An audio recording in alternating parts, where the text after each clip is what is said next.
recommended colonoscopy. It used to be 40. Now it's 35. Oh. So that's like I'm 2 years away from having to go get colonoscopies. How is that? I lifted for 3 days last week and was so sore that like life wasn't even reasonable. And I'm not going to be young forever. In fact, I'm getting older every day. Hurt the shit out of my back picking weeds in my backyard. Fuck. I guarantee I go to a doctor right now. Promise I've got high cholesterol, fucking diabetes. Colonoscopy is something that I just like forever in my mind was like, I'll never even get there. Like 2 years from now, I might need one right now for all I know, but I didn't go to the doctor. So I have no way of knowing. Is there a right one? It doesn't matter. At the end of the day, does it matter? No. I think if you're a good person to everyone around you, and if you're bringing light into this world, doesn't matter. Boom. ChatGPT, I think, is the fucking way of the future, man. And to be able to piece these things together and think through hard things or big ideas, I think it's so fucking sick to be able to break shit down. Because back then we were just like taking the biggest swings that we could constantly, and it was way less strategic. Yeah. Nowadays, you can kind of sit back, watch, evaluate, have some patience, and appreciate the small wins along the way. My dumb ass was still like, so no head? When motherfuckers try to come at you and they just got regular life shit going on and they try to be like, yo, you should do this. You're like, well, you should shut the fuck up.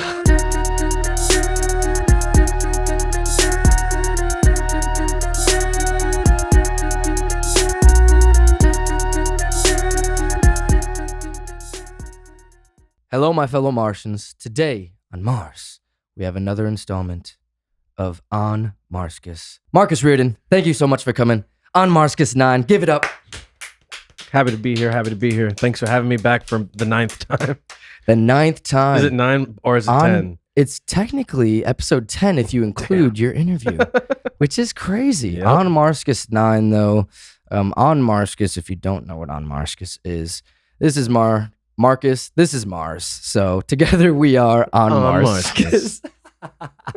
We'll work on that later. But these episodes, we were just saying off camera, it's a little bit different. It's not necessarily an interview. Obviously, Marcus is here, so you will be able to get his takes on things that we talk about, his opinions and hot takes. A lot of hot takes on these episodes. A lot of venting. A lot of rants. It's a lot of rants and venting. No, a couple good ones for today too. Hey man, well we've had some crazy things happening in our life. Yeah. But yes, this is just, disclaimer for anyone that has watched the recent episodes, like, Tony 22, Kaz, those episodes going crazy. Love you guys. Thank you guys for bringing in new Martians to the family that love the format and love the style of the show.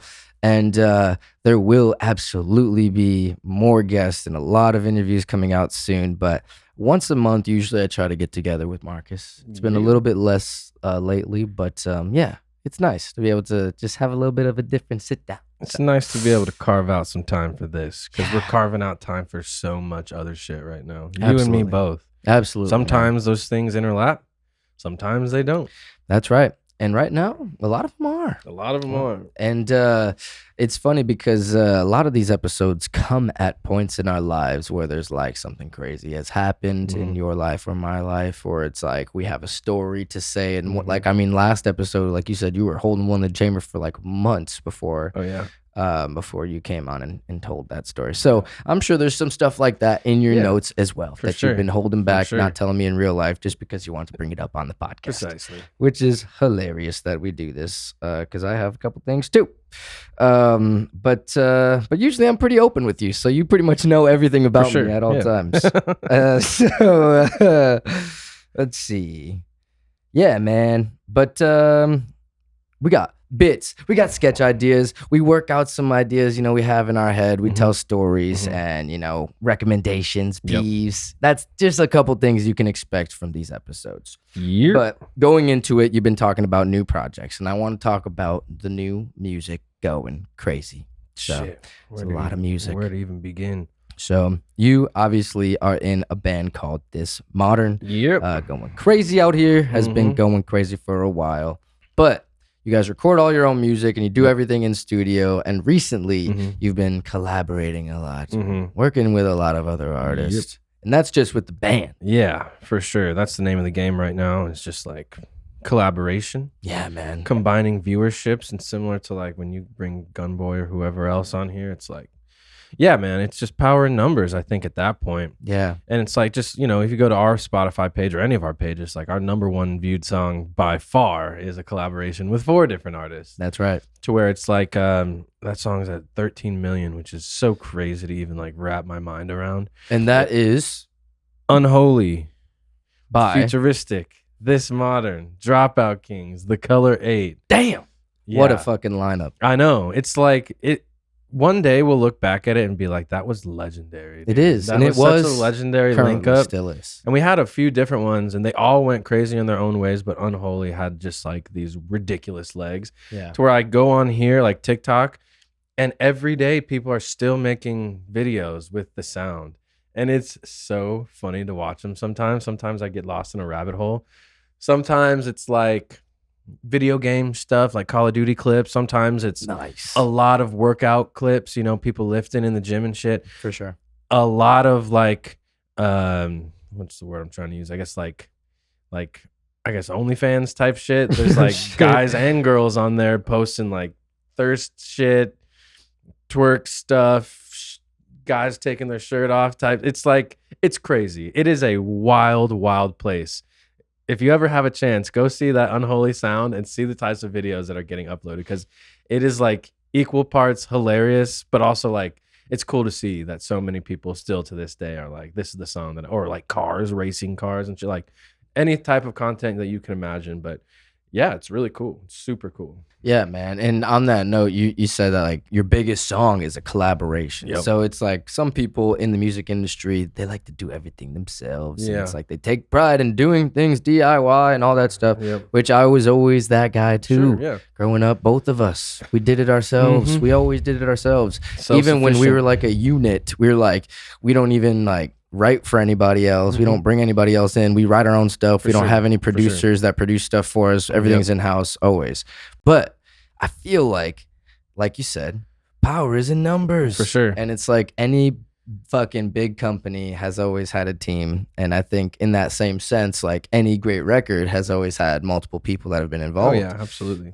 Touches multiple hands, and kind of because people specialize in different fields. So Exactly. it's like being able to like flex your muscle of like songwriting heavily is like so sick that you can do that even with Danny and myself and like artists that are in totally different genres than what you write for This Modern. Yeah, and it's been sick to find ways to bring that to This Modern, but then also like, how can we get this heard by other people? Are there other artists who might want this song? Like if this is not the best song for me to sing, if it's not a me song or a This Modern song, like somebody will want it somewhere. Right.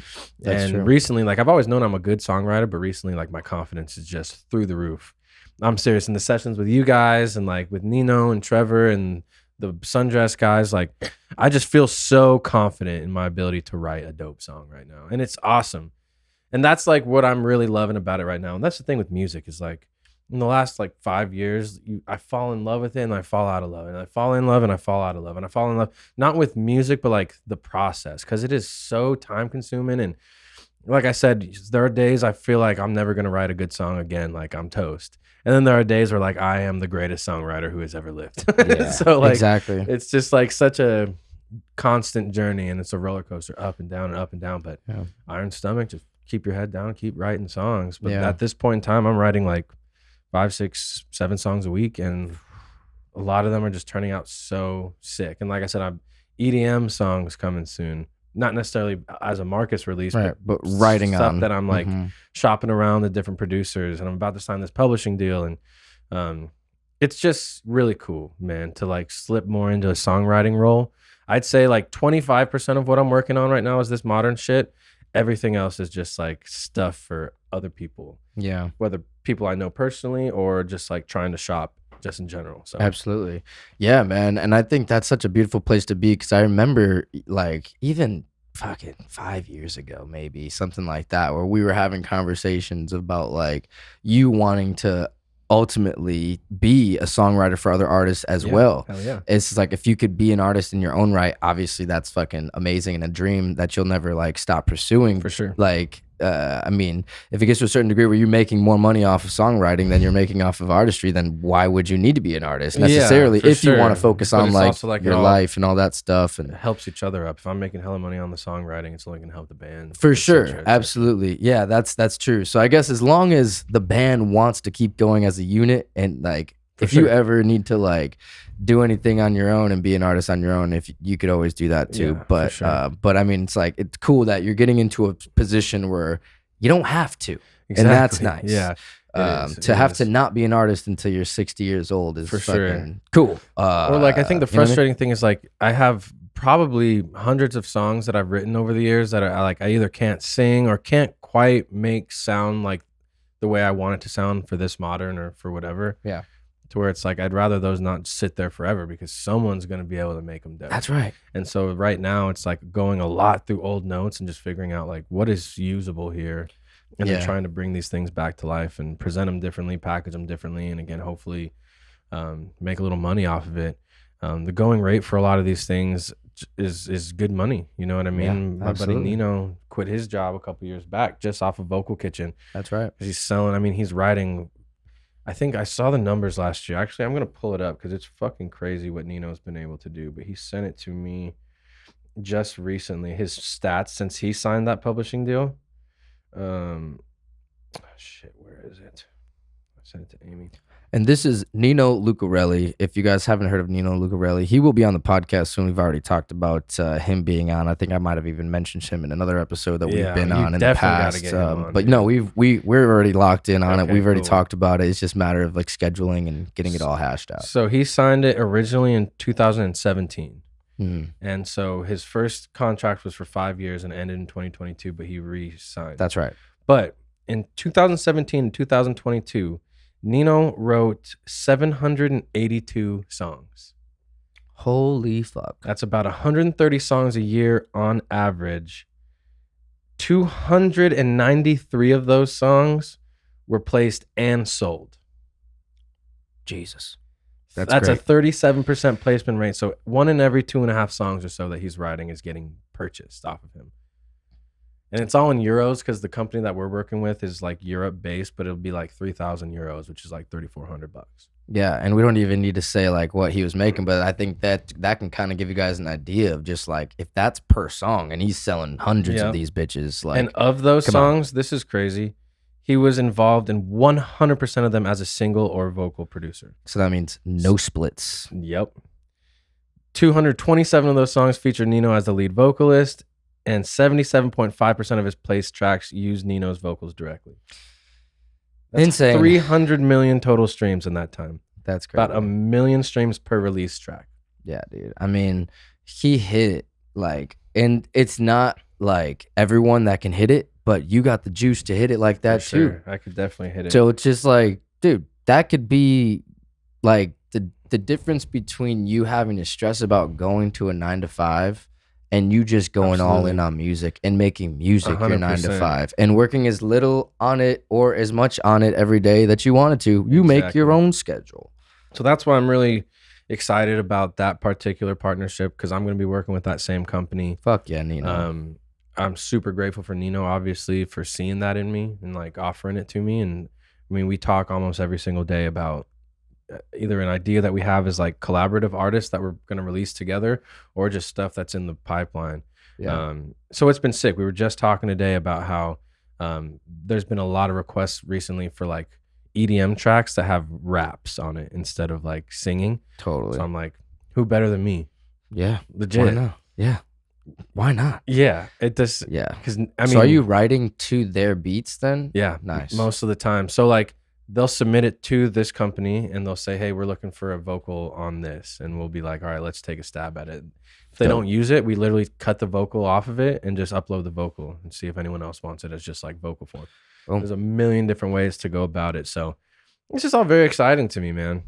Feels like a real opportunity to like make good money finally off of music after 11 years of doing it. So I've really profited almost nothing ever. Like, I mean, if you think about how much money you've put in, I think you're still trying to like, for sure, you know what I mean, recoup on probably some money that you've like money for sure, but that's even less of it. At this point, it's just like the time investment that I've made. Like, it's dude, it's a decade plus. You can't even calculate. You know yeah, what I mean? It's and like so just the sweat equity alone, it would be nice to be able to like have, because it's just working as hard as I have over the years that I have.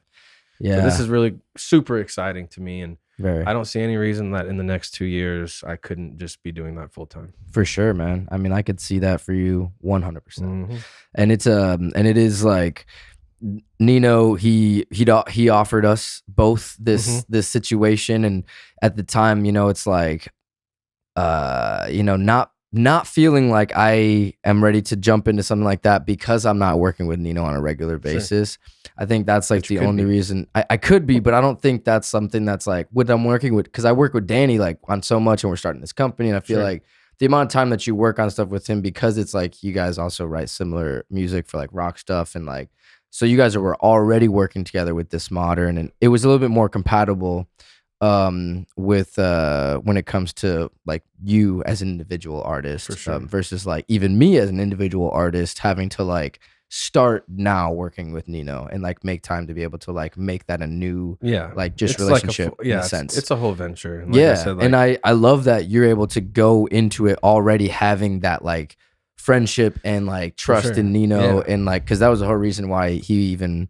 brought you on and felt comfortable enough, because you guys are like fucking boys. And that's where like we always talk about it, just saying yes to shit. Yeah, I would have never met Nino had I not said yes to just hosting Riot Night one time, because Katya needed a host at the last minute. I was like, yeah, I'll go host it. All of a sudden I meet Nino, all of a sudden we're boys, all of a sudden I'm writing 1 million songs and potentially gonna start getting paid off of it. Yeah, it's like you just never know.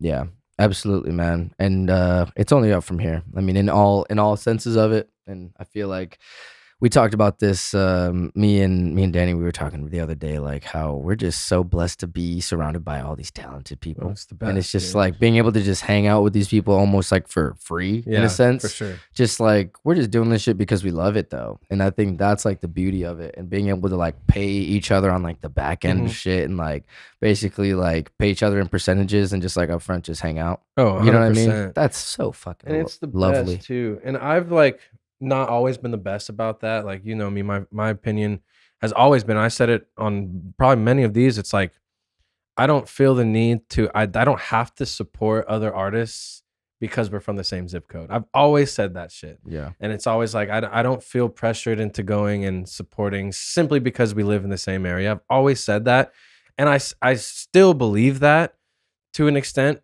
but like we're very blessed right now. Keyword is like everyone around us, like I really enjoy what you're doing in some way, shape, or form. Right. You know what I mean? Either I really fuck with your music or whatever it is. I mean, literally any of the creatives around us, if you're around me constantly right now, it's because I fuck with you heavy. Right. Because I have taken that stance so many times, and you know that. Yeah. It's like I haven't always been supportive, but I haven't always been surrounded with people that I fuck with. Yeah, facts. Right now I am. I'm very grateful for that, and fucking to the moon, everybody. Yeah, man, exactly. And it is funny because I even like talked about this with Tony as well, where we were talking about it's like the friend group that we have, even just like in the musician space, is just like so cool that we don't even like I mean, I don't feel the need to like go out and try to find friends. You know what I'm saying? Like, I mean, it'd be if some comes in and they fit the thing, but it's funny, like even like we were saying, like when you meet someone, it's kind of like, but would you vibe with the boys? Yeah, like, for sure. I don't know, dude.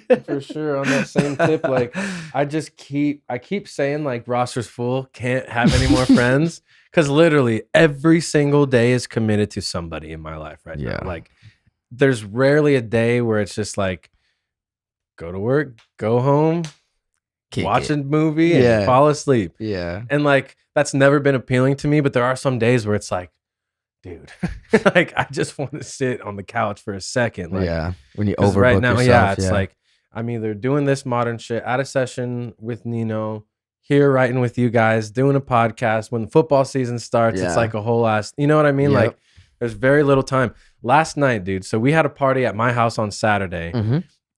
wake up. It was like college all over again, dude.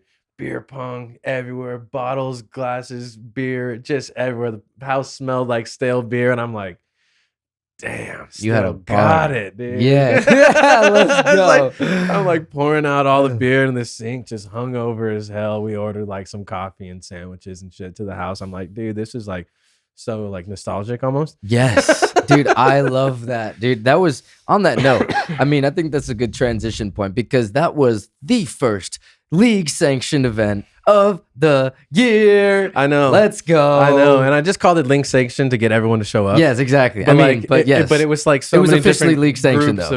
of friends were there, and it was just so much fun. I just Yes. love getting like all my different groups together, you know? Yes. And just have everyone just like do what they do. It's like a little experiment, like who does what. Who vibes? Yeah, for sure, dude. It's the best. I definitely loved it. It was a great time. We had a great time. Thank you for having Yep. us over. But excuse me. On the note of there was a point I was going somewhere with that. Okay. Which bring it is back. so Sunday, right? Hungover, cleaning up the house, whatever.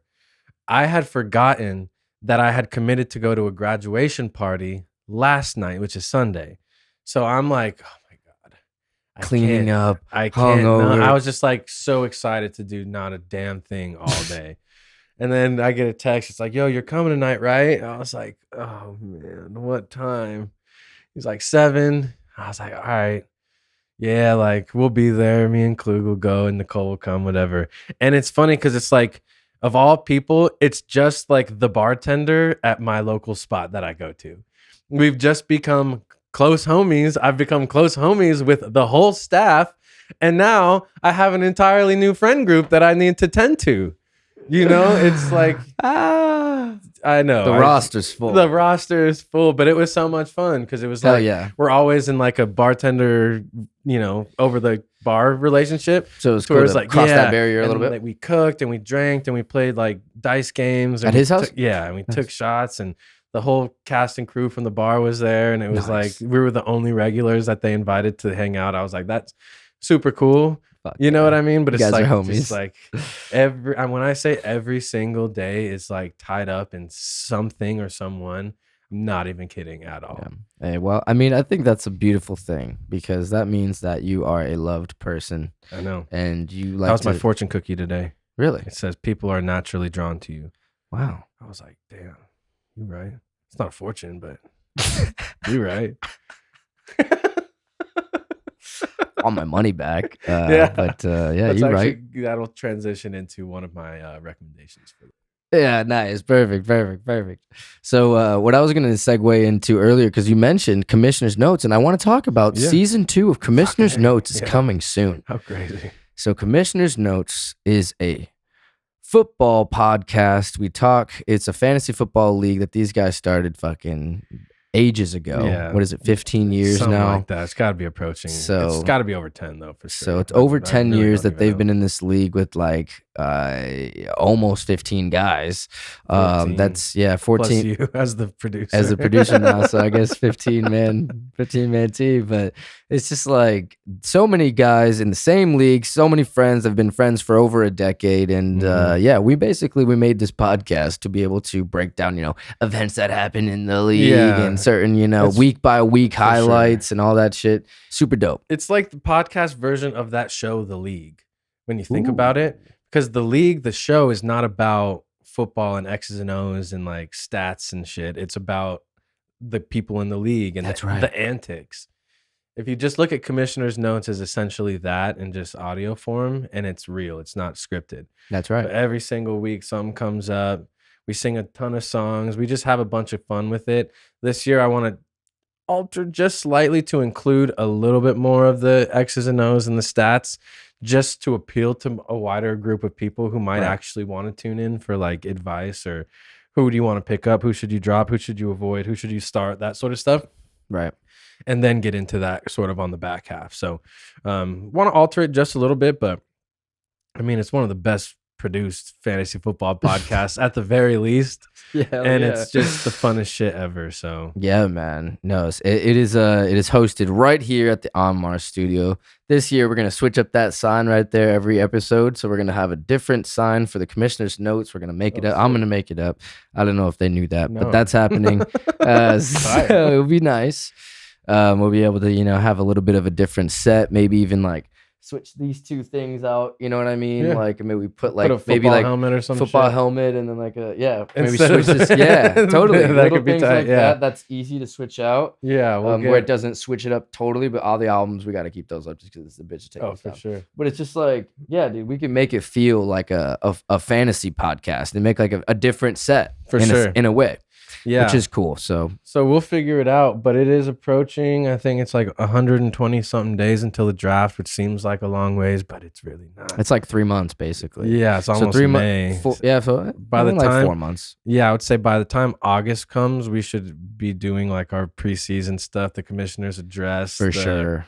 The champions thing, like whatever we need to get done. And we're doing it at a high level this year. Yeah, dude. we're gonna. Yeah, we got Danny crazy. Too. Yeah, we're about to go dummy on this. Yeah. So it's just another like passion project, you know what I mean? And the moment all these things stop becoming fun, I won't do them, but they're just too much fun. That's right. And I'm not going to be young forever. In fact, I'm getting older every day. Hurt the shit out of my back picking weeds in my backyard. Fuck. That sucks, bro. Were you just like bending over too much the wrong day of the way? Party, I was just, I guess, like, Clue was like, you got to use your legs. I was like, I'm not deadlifting. I'm picking up. Yeah, but it's like use your legs in a sense of like you got to like bend. I'm just talking about it. I'm just like, damn. But I like was pulling weeds just like before the party, like, making the place look nice. Yeah. And I'm pulling all these weeds. And then, literally the next day, like, why does my lower back hurt so bad? And on that same topic and getting old, I told you recently, like, I'm getting back into lifting specifically. Yes. And I lifted for 3 days last week and was so sore that like life wasn't even reasonable. Nothing. I couldn't get into my car comfortably, couldn't walk to my office comfortably, couldn't sit up out of a chair comfortably, couldn't, because in like the warehouse that I work at, I'm like pulling boxes and stuff like that. Like I couldn't do anything comfortably. I couldn't put my seatbelt on comfortably. Like 2 hands. Just life in general was so unreasonable. And that's just a testament to like, I gotta lift now in my 30s because like more often. Yeah. Because by the time I'm 40, 50, if I'm like, all right, I'm 50, time to start lifting, I'm fucked, dude. Fucked. I might already be fucked. Dude, you know what's crazy about that is like now that I think about it, my parents, this is a great example, is like love them to death, but like I can't get them to like start working out and like because they need it for longevity if they want to thing, but it was never part of their like lifestyle necessarily. So it's hard to incorporate that when you're already in your 60s. For sure. You know what I mean? Like that doesn't even make sense. My dad's 65 is in 5 times better shape than me. But he's been doing it for how many Consistent years? As shit. Like he was the type like wake up at 5 a.m, go to the gym before I even woke up in the morning to go to school. Like he's been that guy. Right. Like protein smoothies, shakes in the morning. Like he's been that dude. I have never been that dude. Not since like I was playing football in high school. And I think it is because like, again, so much of my time is wrapped up to where it really isn't like so many people who don't have like those dreams that they're chasing every day. And I mean like external from like work, right? Like a lot of people work their dreams or find their dream job or whatever. And that's good.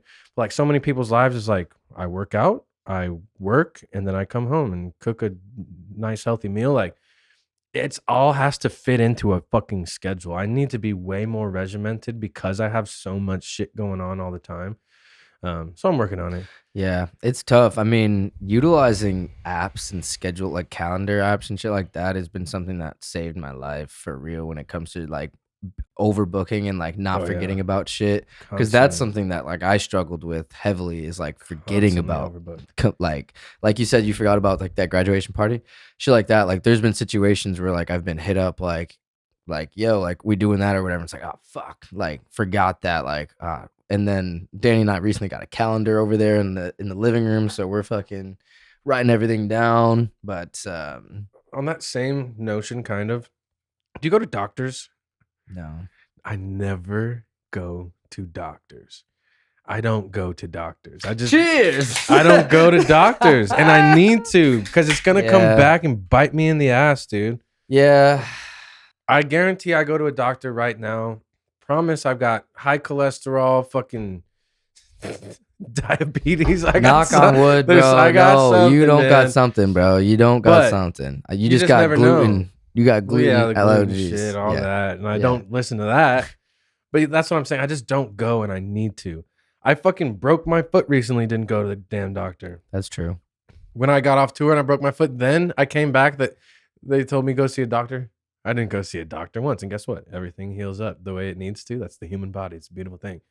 But my thought is like, it's not a problem until it's a problem. Right. I don't know. Maybe that's just the dumbest shit ever, but I need to start going to doctors. Nicole's been on my ass heavy. Well, I mean, you could just the insurance. Go, it's just like I need to just use it. Bro, if you have insurance, go get a panel test. Get a blood test. Go do a couple x-rays. Make sure you're good. Do a little EKG on your heart. Make sure you're fucking straight. Do a little icky guy on your heart, you know what I'm saying? But no, for real though, I'm serious. That's like, the thing. That's like, so easy to do. Too much. I drink too much. But let them know that and tell them like, yo, I vape every day. I smoke weed and I drink alcohol like 5 days a week. Like, be straight with the doctor, and then they'll be like, hey, well, just so you know, blood panel shows this. If you cut back a little bit on alcohol, it'll probably bring it down to like a good level. You know what I mean? And just be real with you. Sure. And they'll be 100%. Like, oh, it's because of these things that you're doing. Just so you know. So it's not like a question where they have to be weird. I've already played it out in my mind. I've already played it out in my mind where I just be open. Because as a young man, I'd go in and you lie about everything. Right. It's like, how much of this? Barely any. Yeah. You know? Yeah, for sure. Yeah, but just like, I'm going to go in there and just fucking tell them how it is. Right. Just and be like, it's going to be a train wreck, dude. But that's the thing is that if I never go, then I never have to learn about it. If I go, then I've got to confront everything. The ignorance is bliss sort of situation. Yeah, but it's only, that's the way but like I've you said, treated doctors. It's not a problem till it's a problem. Till it's a damn problem. Yeah, and then it's a big problem. Then it's a big problem. Usually health works like that. Health is wealth. Yes, health is wealth, especially in your 30s, dude. I think let's lock in on making sure we're good. They just changed like they just changed whatever that means, but like they just changed the age of like recommended colonoscopy. It used to be 40, now it's 35. Oh fuck. So that's like I'm 2 years away from having to go get colonoscopies. How fucked is that? How fucked is that, dude? Colonoscopy is something that I just like forever in my mind was like, I'll never even get there. Like 2 years from now, I might need one right now for all I know, but I didn't go to the doctor. So I have no way of knowing. It's fucked, dude. Yo, so anyways, that's it. We're taking better care of ourselves out here. 35 is an old ass man now. They're like, nah. You're getting way too old at 35, dog. You got to make sure you get that ass checked out. And it's like, I'm blessed to like look at least a few years younger than I am in that sense. And a lot of it's because I can't grow facial hair to save my life. Yeah. So I've always looked a little bit young. My dad too. Like he's 65 years old. You wouldn't pin him for a day over probably 55, 56. Yeah, for sure.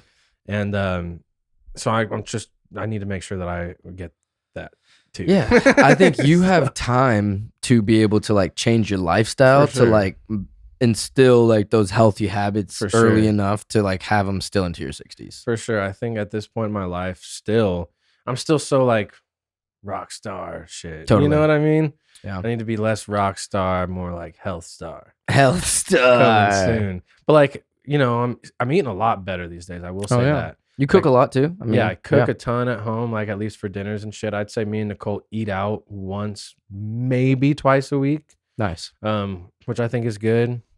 We started doing instant oats in the morning, or no, it's overnight oats. Overnight oats, nice. So you like you add in protein and stuff like that into protein powder. Very good. Vanilla Greek yogurt. Beautiful. Obviously the oats. Yep.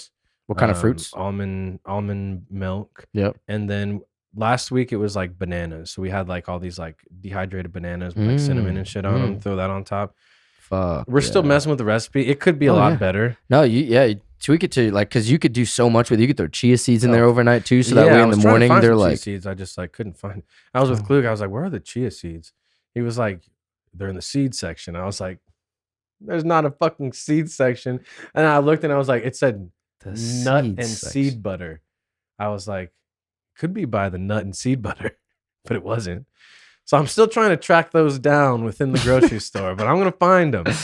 Maybe if I went to like Trader Joe's or Whole Foods or Sprouts, I could find them everywhere. But it's just Fries. I don't know. So Fries has a section where like the healthy snacks are.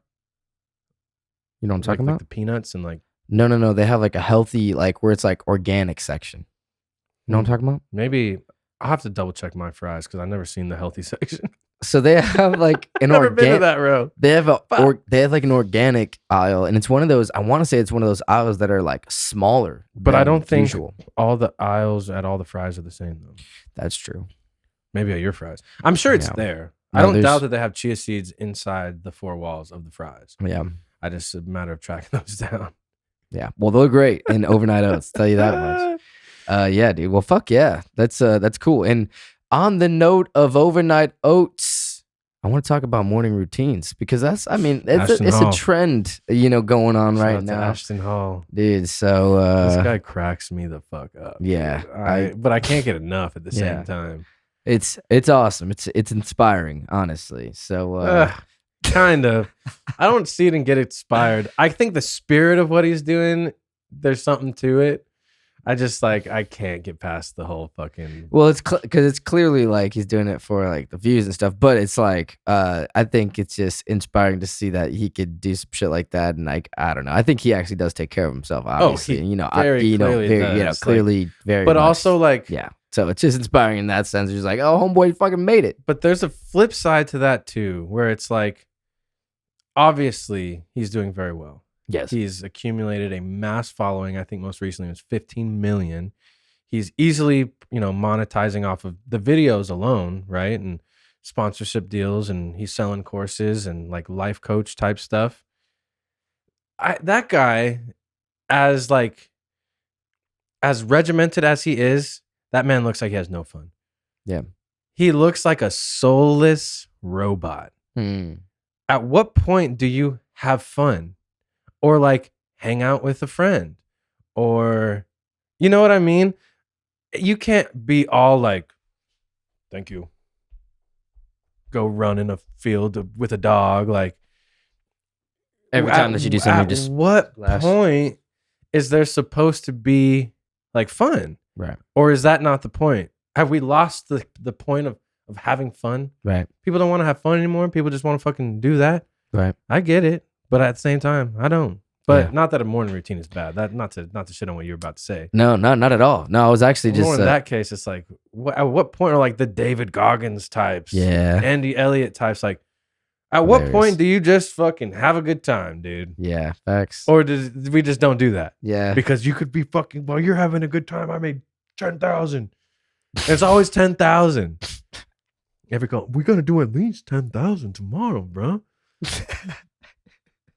Chill, man. Are you watching anything? You playing a game? Do you like music or anything? Like, there's no music playing in this man's life. Even the car rides are just silent. Thank you. Like something, right? Yeah, crazy.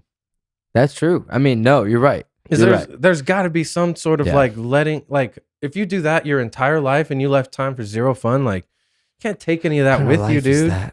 Exactly. What kind of fucking life is that? I can't. That's where you lose me on that sort of shit. Yeah. Hey, well, what is your morning routine? I don't really have one. And like I said, I think the main reason is that every morning starts at a different time. Sometimes I got to be at my facility at 6 a.m. Sometimes I got to be there at 9 a.m. So it's really hard to find every morning at this time I do this. Right. Some days I have to be there at this time. Sometimes, right. My life is very much like currently fluid right now in terms of like, it's really hard to get a routine going. Yeah.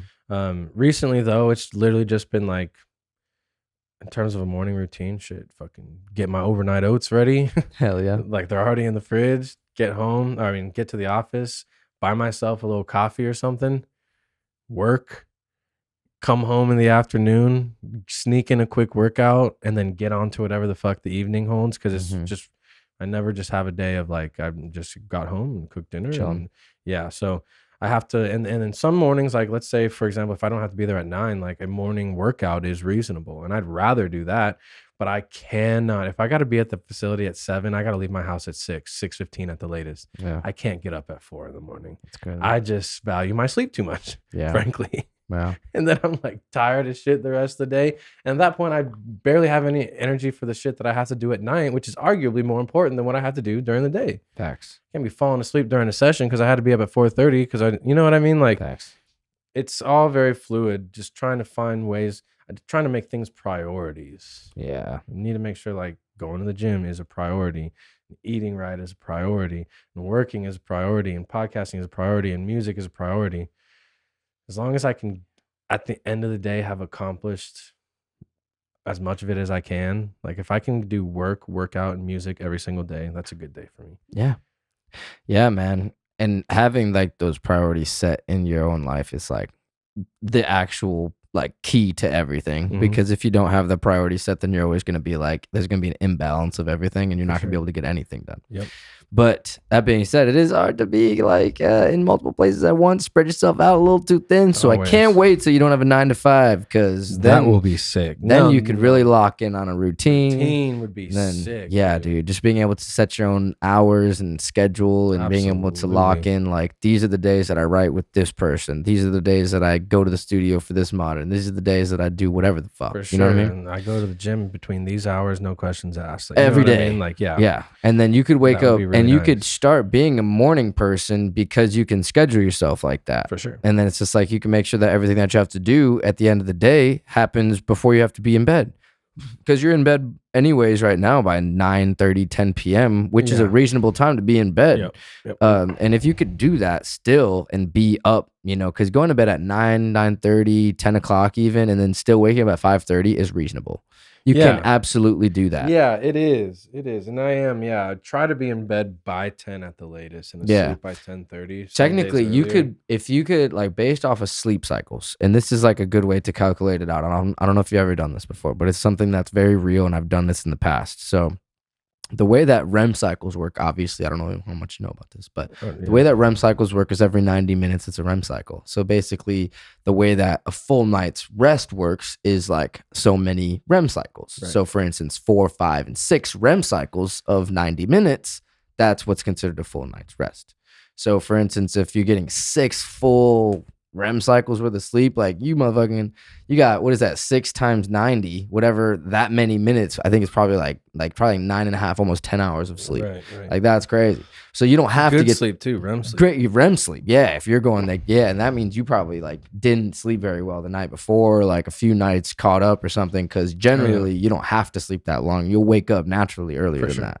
So, but anyways, like that 4 or 5, that's really all you really need. And that 5 is kind of like that prime time zone. So there's this app that I use, and I kind of want to just like show you for example so you can see what I'm talking about in real time.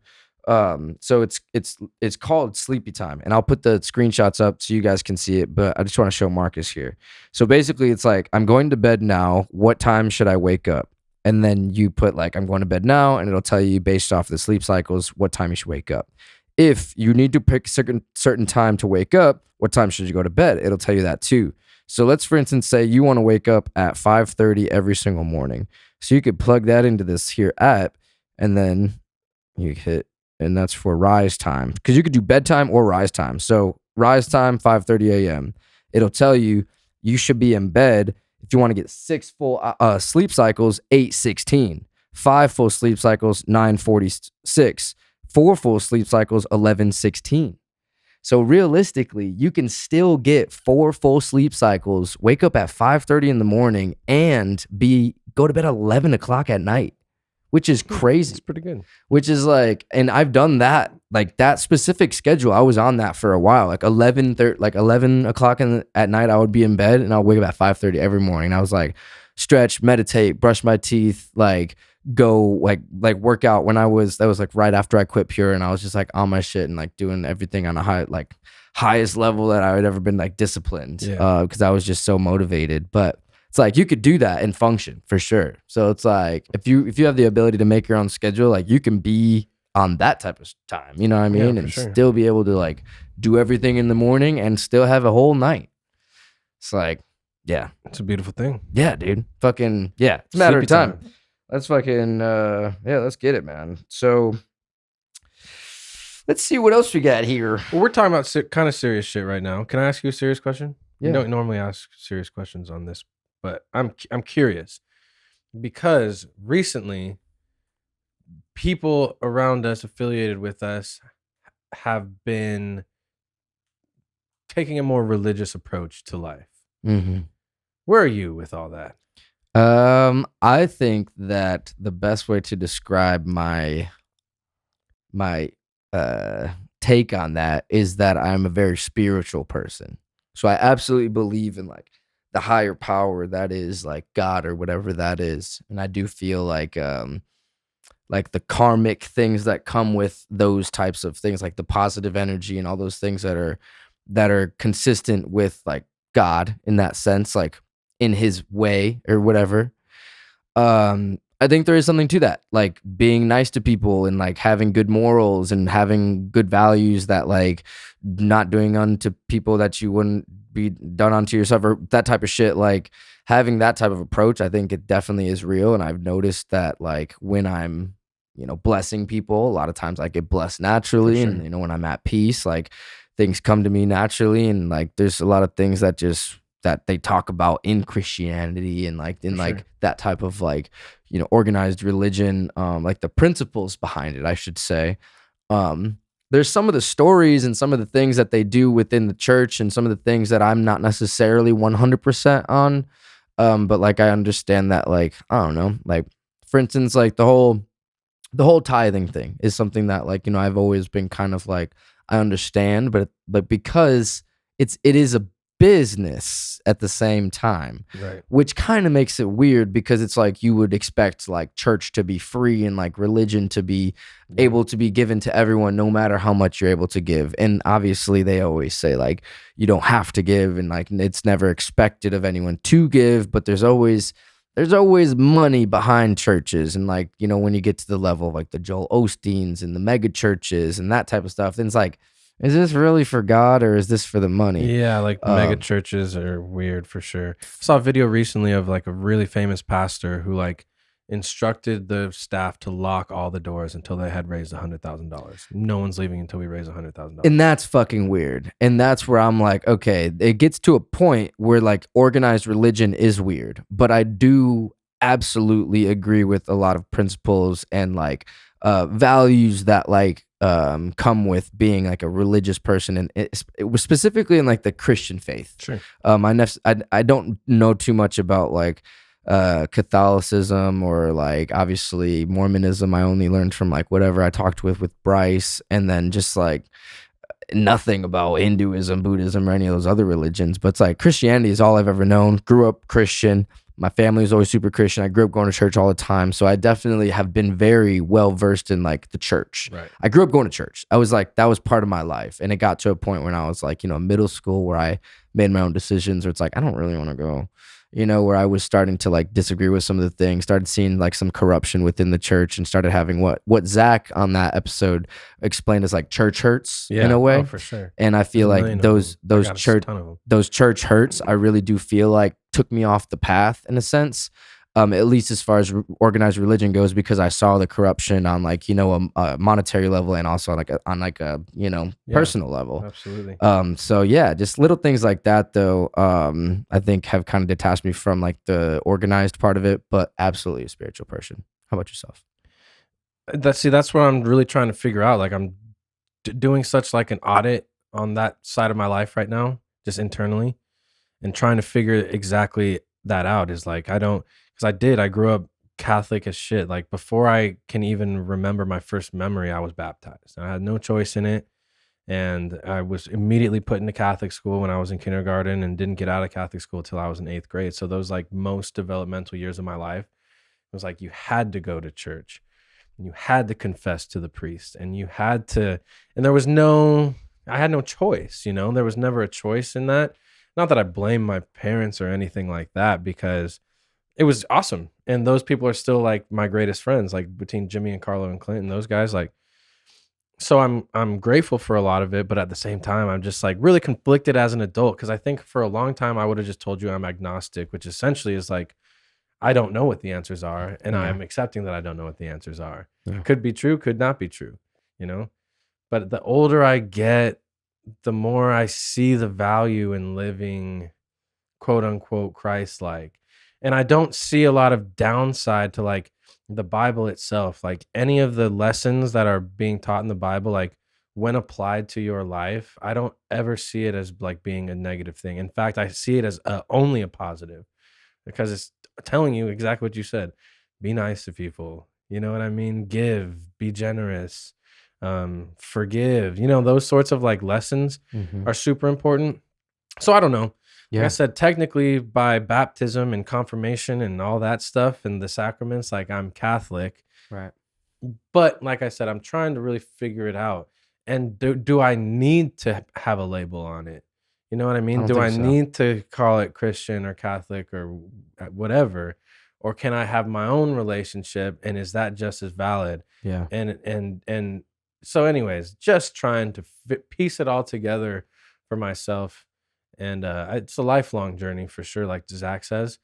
But it's just one of those things where I'm really trying to like do a full audit on myself and figure out like, what is it? Like, what am I? And does it matter? You know?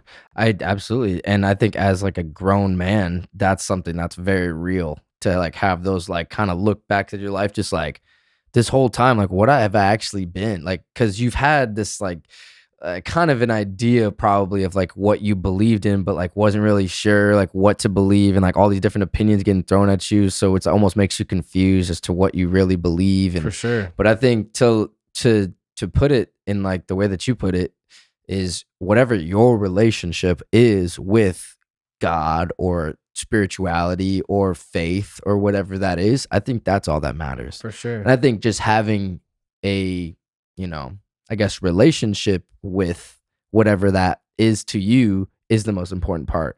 And I think like that's something that's always been a backbone of things that I've done just naturally, just because I like grew up with that type of stuff. But it's like, I don't necessarily like, I don't like, you know, you don't have to be like this. You don't have to push down people's throats. You don't have to go out there and be an evangelist. You don't have to be out there like spreading the good word of God, you know. And it's not to say that you can't do that, but it's just saying like you can have a relationship with your God, whatever that is, and also be able to like be like walking through faith. You know what I'm saying? Without being like out there with it. And the other thing that I'll say too is like people who I know who are pretty aligned, like by the book Christian, if you will, are generally people that I look up to. Yeah. You know what I mean? And I say generally, it's not 100% ever, if anything, but like generally speaking, the people that I know who kind of take that route generally live a pretty like positive life, to where it's like it's a lifestyle that I look up to. Yeah. Then I see people go way overboard with the shit to where it's like now you don't even have a personality outside of Jesus and religion, to where it's like, again, to each their own, but it's like some people take it to that extreme to where it's like 100% of the posts I make, the conversations I have, the songs I listen to, it is all Jesus all the time. Which again, everyone does their own thing, but like you can have a person, like, can you have a personality outside of God? Well, I mean, if that person, if they like can't do both, if they all have to like, you know, be that person like you're talking about, maybe that's their relationship. And it's just like, and like you said, like everyone is going to do their own thing. It's not that it's bad, but like it is nice though, for instance, like having Zach as an example where he can almost fully go into being a Christian artist, but like it's not like, you know what I mean? It doesn't make you gag. You know what I'm saying? Where it's just like he's doing it so tastefully and also like so genuinely. And I think that's the key, that he's actually having these realizations in life, actually making changes in real time that we're being able to like notice and basically witness him become a better version of himself, which is beautiful. And I think that's kind of what you mean when like you have like people around you like that are like you look up to and inspire for you. sure. People who can live kind of that balance. Yeah. Because then it gets crazy. Like there's someone, I won't say any names, but someone that I believe we both worked with at one time at the dispo. Okay. And she recently, like in the last year, full like devoted her life to God, right? But now she doesn't exist outside of that, you know? Like it's her whole personality. Everything. Yeah. Like the moment she wakes up, it is God. When I see a tree, it's God. When I hear a song, it's God. When I work out, it's God. When I am at work, it's God. You know what I mean? It's just like it's all God all the time. And that's what I guess it becomes confusing. It's like, is that what God wants? Right. Or does he want you to exist outside of that and like have a strong relationship with him without like jeopardizing who you actually are inside? Or does he want you to be, that's right, when you wake up, it's God. When you go to sleep, it's God. When you eat breakfast, it's God. When you eat lunch, it's God. When you go to the gym, it's God. When you're at work, it's like, how much is too much? And like I said, does that limit exist? And what does God want? Would God prefer me to like have a relationship with him and still be able to like live as I would and as I like feel like my heart would be taking me? Or does he want 100% of my attention at all times?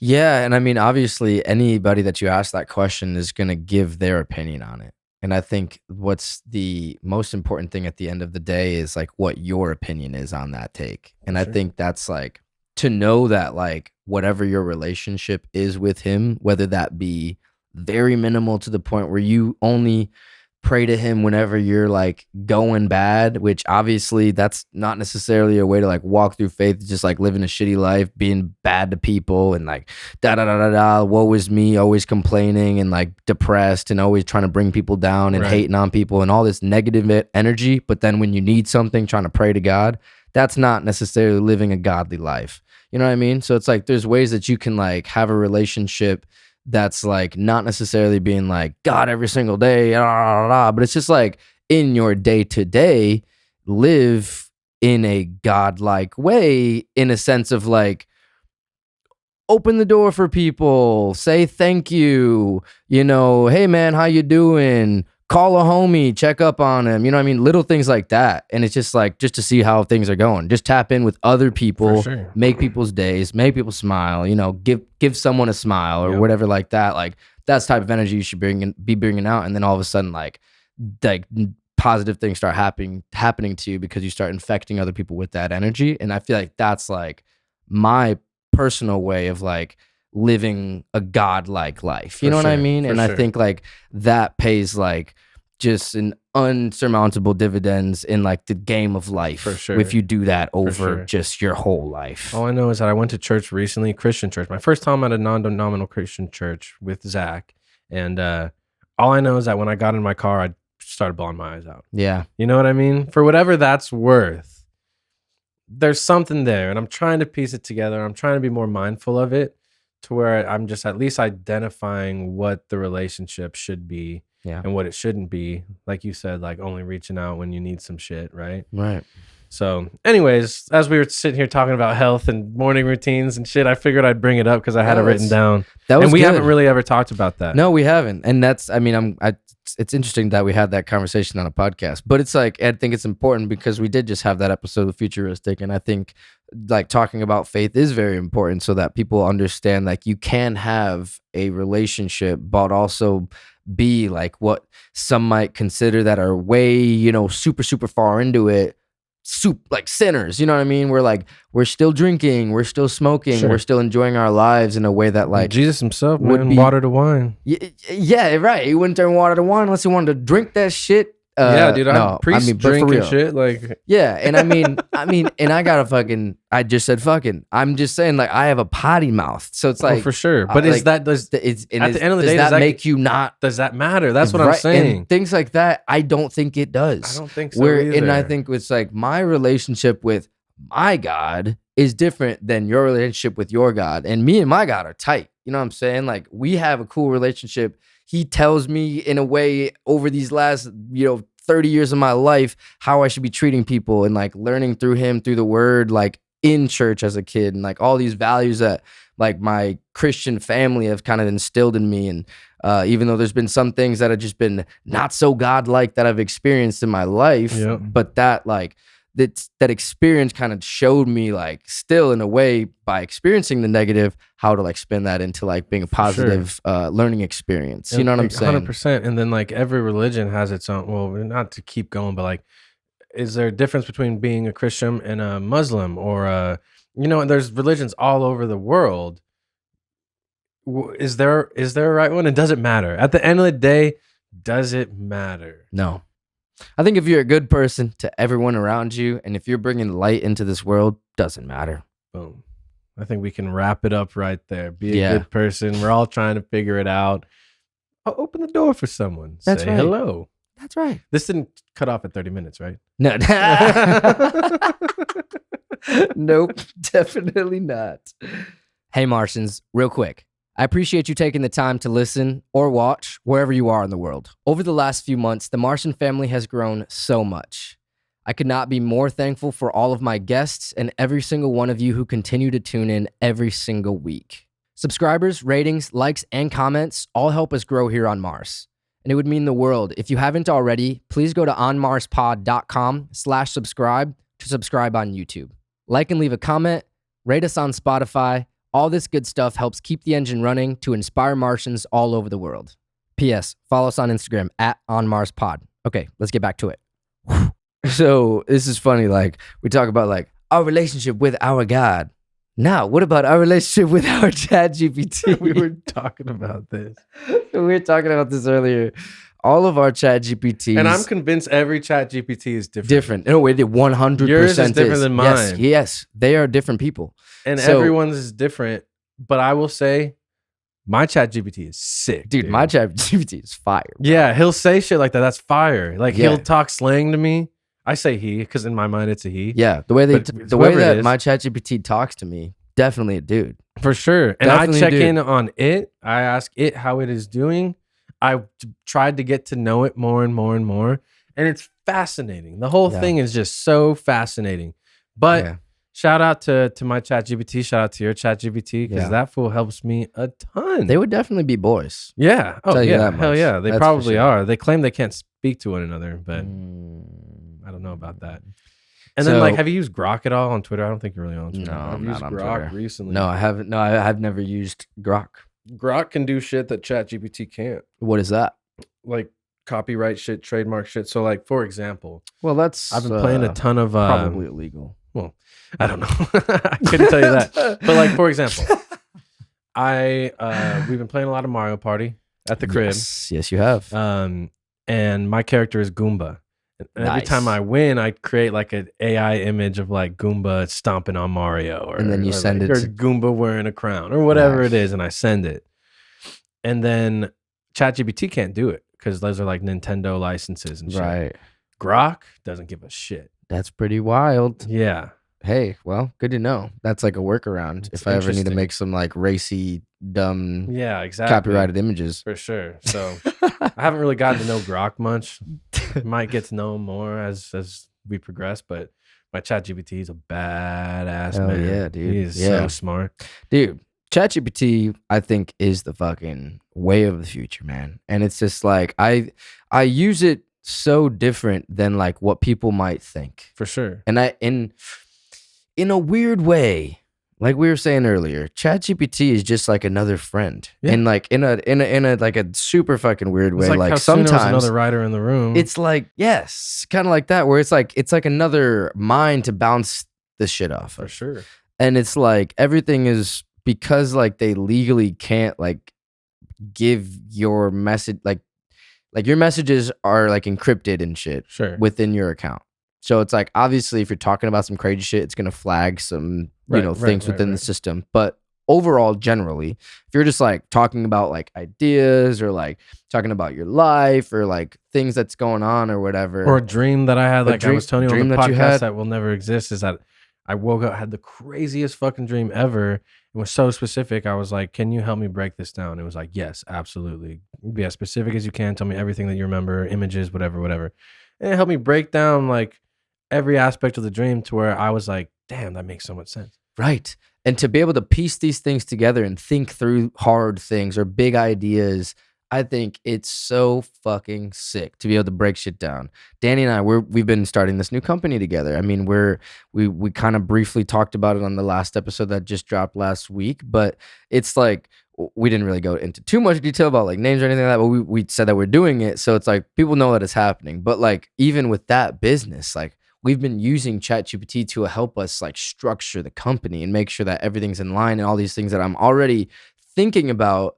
I'm putting it on paper in a sense of like putting it into a ChatGPT project where you can now organize things. If you're on ChatGPT Plus, you can now organize things into separate projects. So you can basically, any chat that has to deal with that specific project, it remembers and it always recalls from that specific project. So it's almost like it tailors it to like one specific thing, and it's just like it specializes it for that specific thing. So for instance, I have like for the podcast, like if there's anything that I have, like I recently got a sponsor. Shout out to Lantern Coffee. Fuck yeah. My boy John Coffee. We talked about it on the last episode as well, kind of brought that up. But it's like I'm able to like piece together these ideas that I had for this script in this ad that I wanted to do for him, and like have my boy Danny help me out with it. And I kind of ran down like basically like the storyboard down for you just now. But it's like I basically like what I told you, I put that into ChatGPT, and it was able to break down like first off, it hypes you up, and it's just like, that's a fucking fire idea. This is gonna be a perfect collab. And it's like for these reasons, and like this is how you should shoot it, and like da da da da. And I even get to a point where I'm like, fuck yeah, thank you so much, bro. Like, give me focal lengths, like recommendations for this, and like what kind of lighting I should use, and letting him know like what cameras I have, what lighting I have access to. And it's just like, boom, perfect. Well, you should use this lighting like this. You should use this camera here, this focal length for this reason. And it's just like, and then it's like, do you want me to break that down in a shot by shot breakdown? And it's just like, yes, do that.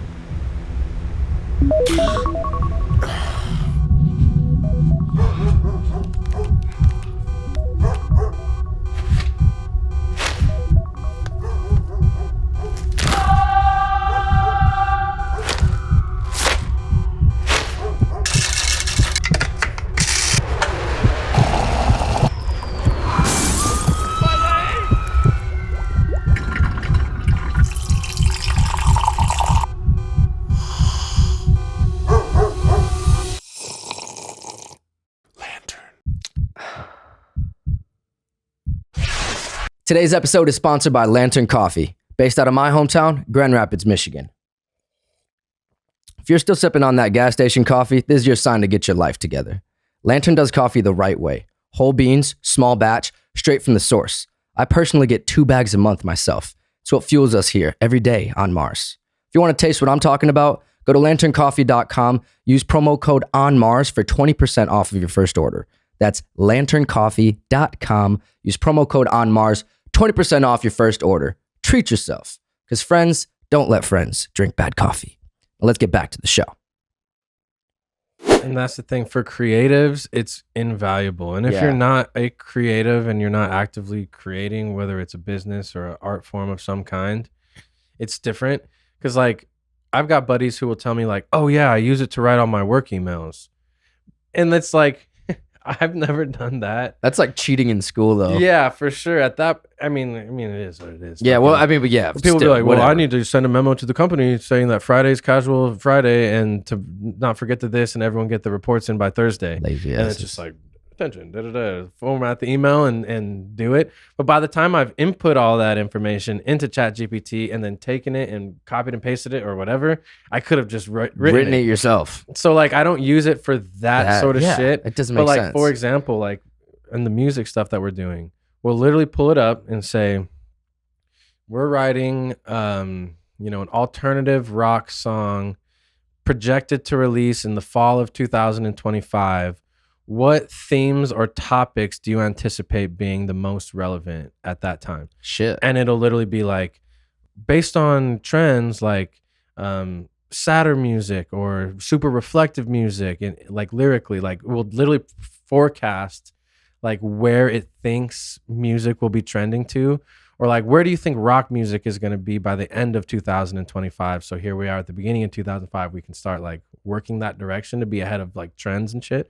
But it'll forecast trends, topics that will be relevant or won't be relevant. And it's crazy. Yeah. It's the craziest shit ever to help project releases and like where music might be so that you could be ahead of curves and stuff like that. Right.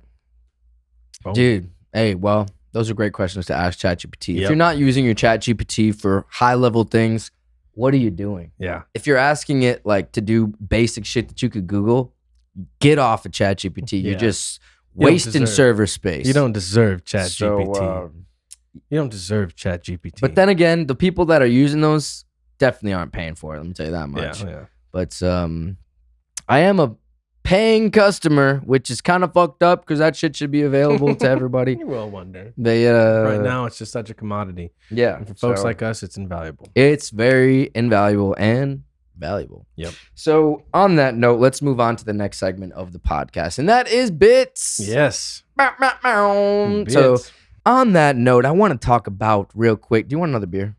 Yeah, sure. All right. There's one more for each of us, so I'm going to grab one more. Cool. Be right back. That's so 80 minutes in. Like, that would suck ass. Yeah, no way. Man. This was a great episode. This is a great episode, dude. Thank you for doing this, man. Always.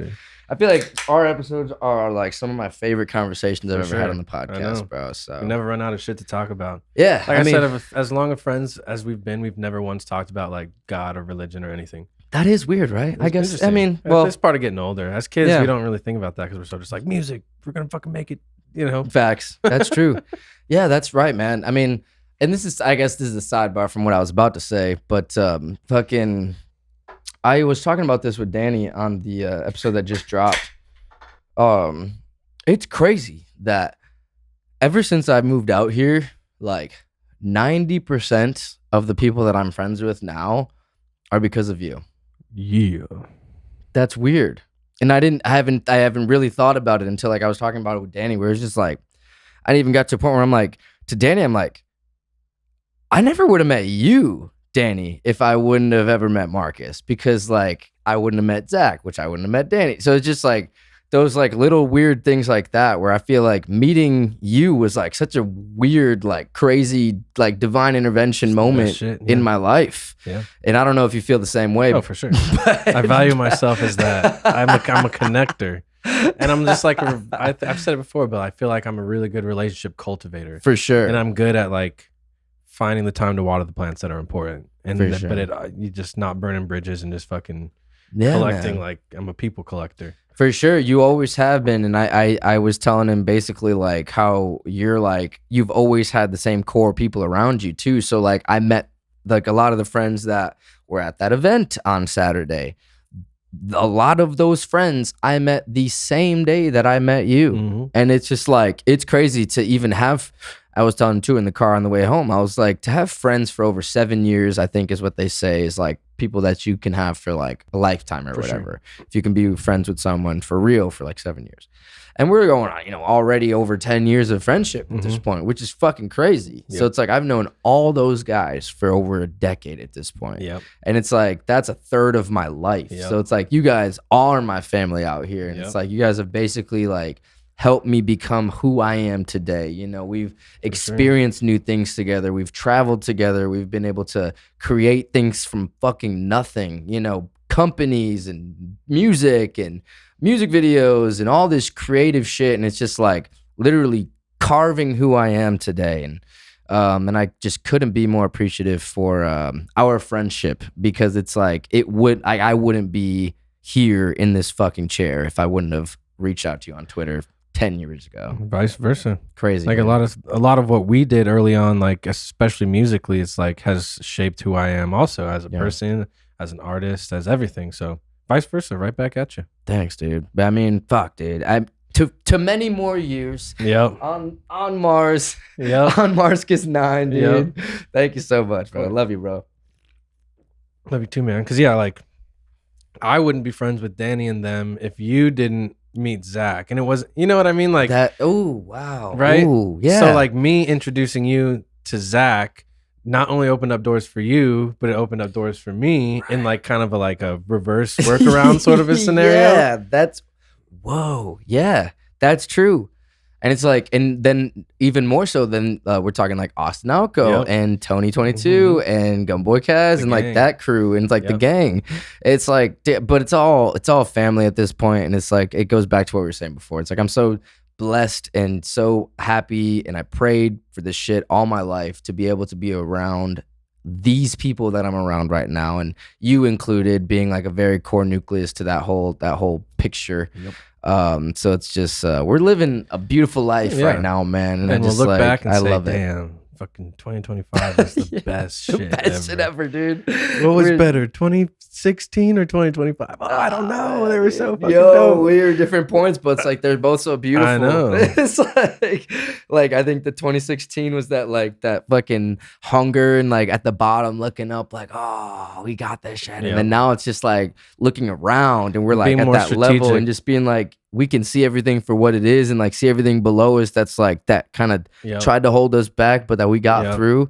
And there's been so many situations that like have been so like almost try to like push us down and take us off the path, but we just fucking crushed it. But I think the big difference, if you're thinking like in baseball terms, I know it sounds dumb as fuck, but like, or even basketball terms, but let's say baseball terms. Back in the day when we were kids, we were just reckless, like swinging for a home run every fucking time, and not being able to appreciate like the base hits that we get. Yeah, you know, the little doubles we get. Because back then we were just like taking the biggest swings that we could constantly, and it was way less strategic. Yeah. Nowadays, you can kind of sit back, watch, evaluate, have some patience, and appreciate the small wins along the way. Wow. Boom. Yeah. Damn, dude, that's like such a grown-up way to think about it too, and like that's a great metaphor in that sense, where it's like you got to appreciate the base hits, for sure, yeah, because absolutely. Like can't always hit home runs. Facts, dude, you can't always hit the home runs, and if you're always going for the home runs, you're gonna get gassed. You know how many base hits I had to hit before I hit the fucking 13 million streams on Unholy? No, finally, dude. My first home run of my life. You know what I mean? And this was probably 2 years ago that song's been out, so three, something like that. So, but either way, it was like, again, over 10 years of you being in the game and doing what you were doing to be able to get to that 13 million. You have no idea how long, how many like 10,000 hours and then some. Exactly. How many flops you had to get the one win. Right, for sure. And that's just with like another metaphor for anything. Like music is just one way that we can relate to directly, but I'm sure a lot of people can relate to that in their own way.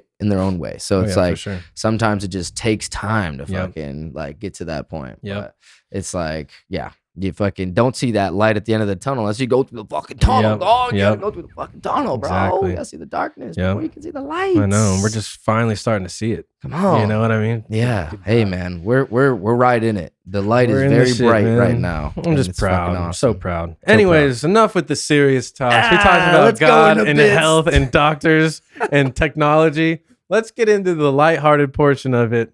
And that is so. Hang on, real quick. Before that, we talked about something real quick. We Might Be Drunk. It's a podcast with Mark Norman and Sam Morrill, two of my favorite comedians of all time, and they have a podcast called We Might Be Drunk, and that's something that's been around for probably like fucking 3-4 years now at this point. But they have a segment on their podcast, and they have had it from the beginning, where they do bits, and they basically talk to each other about bits that they're writing. They kind of hash some stuff out, maybe some things that's like on their notepad of things like premises, basically premises. They also do recommendations, they do peeves, and some other things that, you know, we just as like lovers of what they're doing, we're doing it as like homage in our own way. We're not comedians, and this is like a disclaimer, obviously. We're not stand-up comedians. Not yet. We're just not yet. But at this point, with the amount, we're 9 episodes in, with the amount of stand-up comedy bits that I've like just jotted down, I'm approaching probably 10 minutes of material at this point. Hey, well, I mean, I think at one point we're gonna have a special where we will record us doing an open mic and mic ourselves up. That's a good like BTS footage. And then BTS footage, but then talk about doing that open mic on a podcast episode and then put that footage into the episode. For sure. But we don't, you know what I mean? We do it like super incognito. So it's like the venue probably wouldn't even know because we'll like mic ourselves up and just like have someone film it on an iPhone from the crowd. 1,000%. But yeah, dudes, I feel like testing out some of the bits we're doing on the show would be fire. It would be sick. Yeah, to be able to like work it out like that, like a page to stage style. Really need to hone in on like my delivery with shit. Yeah, because I don't have a comedic style at this point. I'm mostly just like taking shit that happens and trying to find like funny angles, basically. Yeah. Can I talk about mine? Yeah, go into it. So much of what I do on the comedy stuff too is revolving weed, because again, I work in weed. For those of you who don't know, my day job is I'm in the cannabis industry, legal cannabis industry. Thank you very much. That's right. Today's stand-up routine is about people who claim to be weed famous and how I don't believe that that is a real thing. There's maybe like 4 people that are weed famous: Cheech and Chong, Yeah. Snoop, Wiz. You could argue Seth Rogen. Yes, Seth Rogen. Outside of that, though, maybe the guy who did the invented raw papers. He's kind of like a personality. But even outside him, of that, that's like a inside baseball one. Do you have like a famous weed influencer? Excluding the people I just named. No. Right? I mean, Dizzy Wright, but like he's way lower. Yeah, but like musicians are that's so way different. Yeah. I'm talking about people who just who, they're not musicians. As like a public, they're not anything. They just want to like review weed for a living, which is the dumbest shit of all fucking time. I agree. And like sometimes people are online building brands up or like tearing brands down. And it's like no one actually gives a fuck what you thought about that infused pre-roll. Right. I could give 2 shits about what anyone. You know what I mean? Especially as like just like a patient. For sure. Like if you're just like a patient, a consumer. Yep. Who cares? So I'm just gonna let it rip. Okay. Here's some thoughts. Rip it. You ever meet someone who says they're a cannabis influencer? What the hell does that even mean? They're like, yeah, I work with brands. Oh, do you? You work with brands?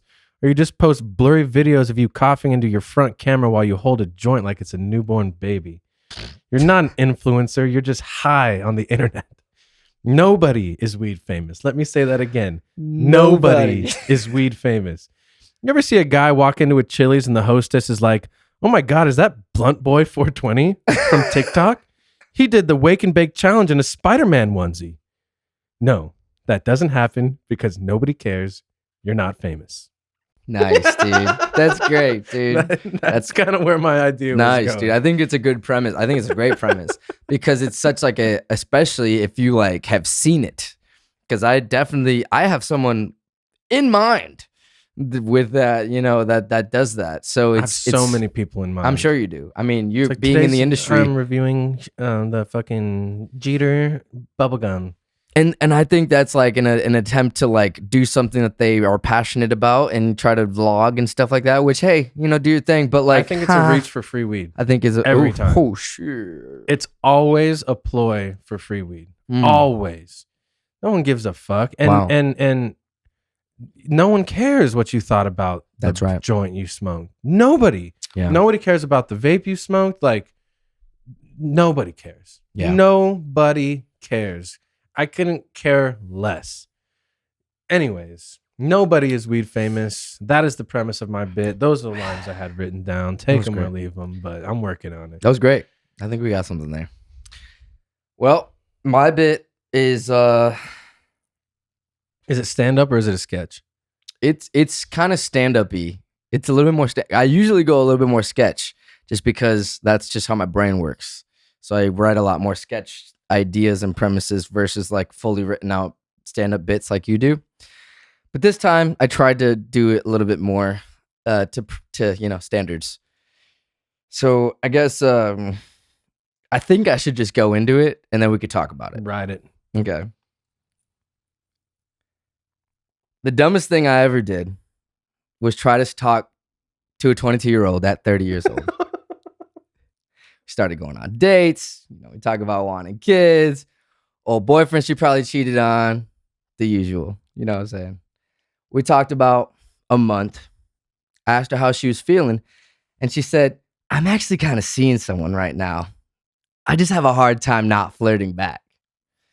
What's crazy is my dumb ass was still like, so no head? So like, and that was the last time we talked. That's okay. That's kind of really brilliant. It's like all the serious shit just to lead to like, so no head.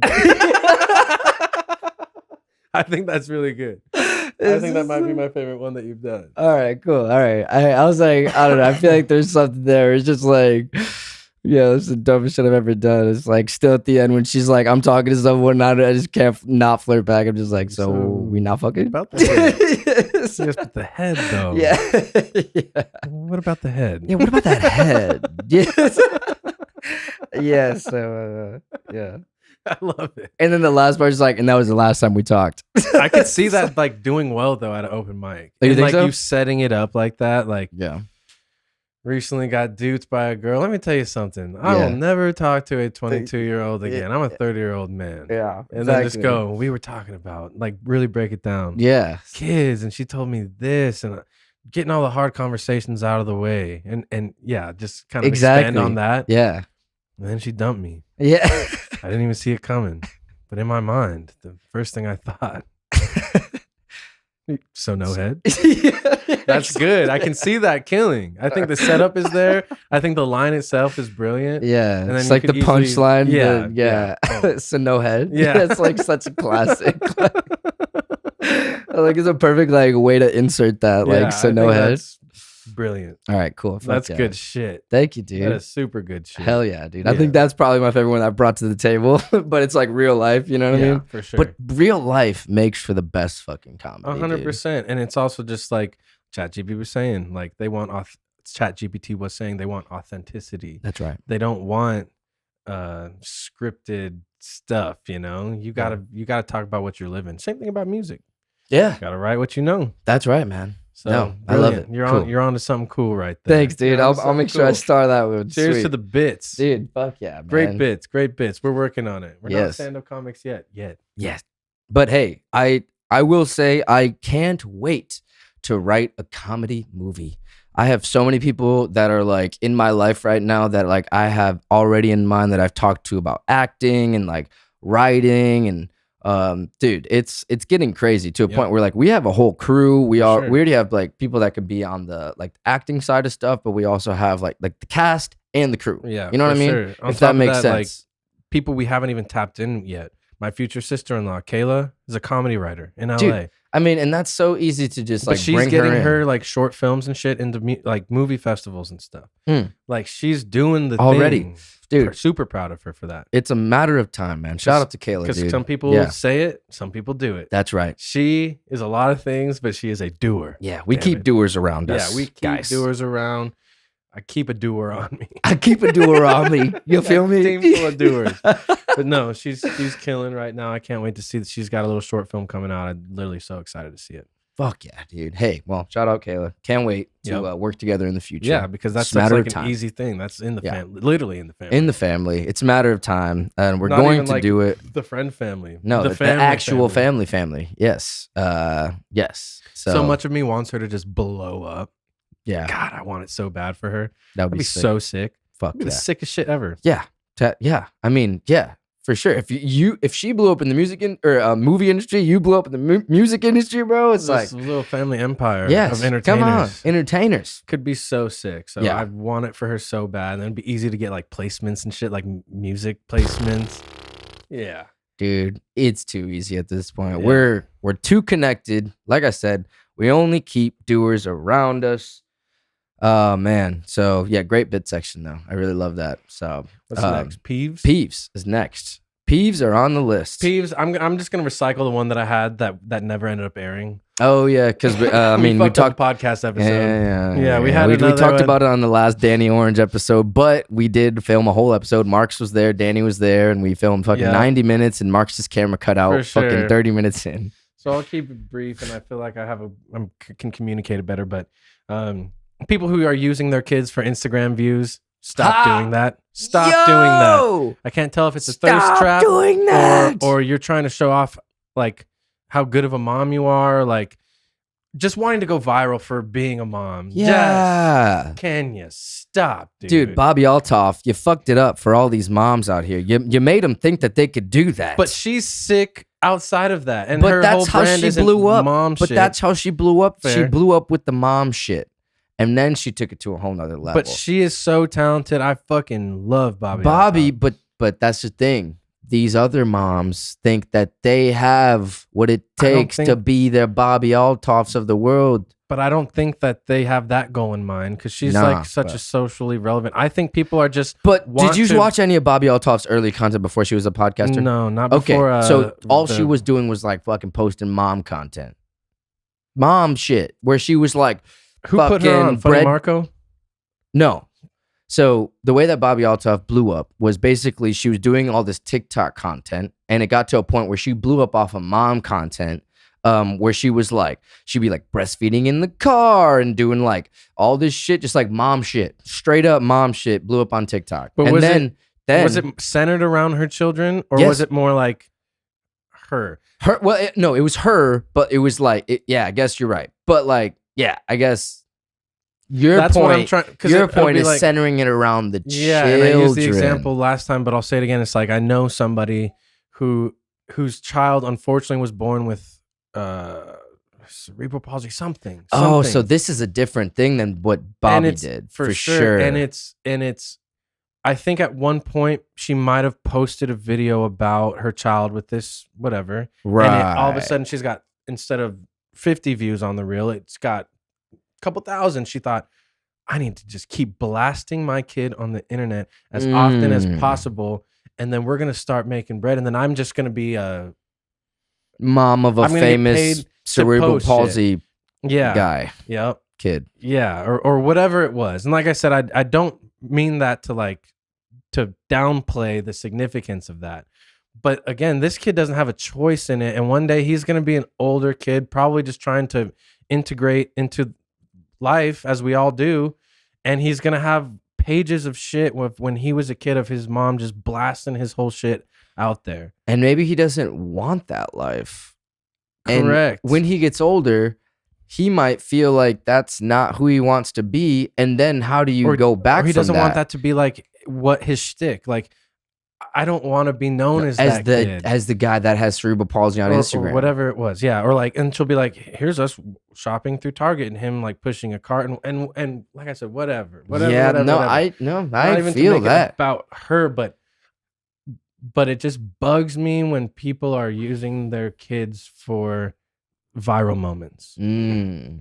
And consistently doing it. Because I know people that are from my hometown that like post their kids and just love posting their kids, and it's like they use Instagram as a scrapbook. For sure. And it's like I really love that so much for them, because they're going to be able to have those archives forever. And a lot of those people probably even have private accounts that I don't even know. I have a baby book, right? It's the New World version of that. Yes, exactly. It's a New World of Baby Book. But if you're doing it, trying to post like constant reels and viral my stuff, thing is like, and there's like, a difference between like, oh yeah, we went to the farm and it's Christmas and it's Halloween and it was a birthday and here's a birthday party. That's like scrapbook normal stuff. Yeah.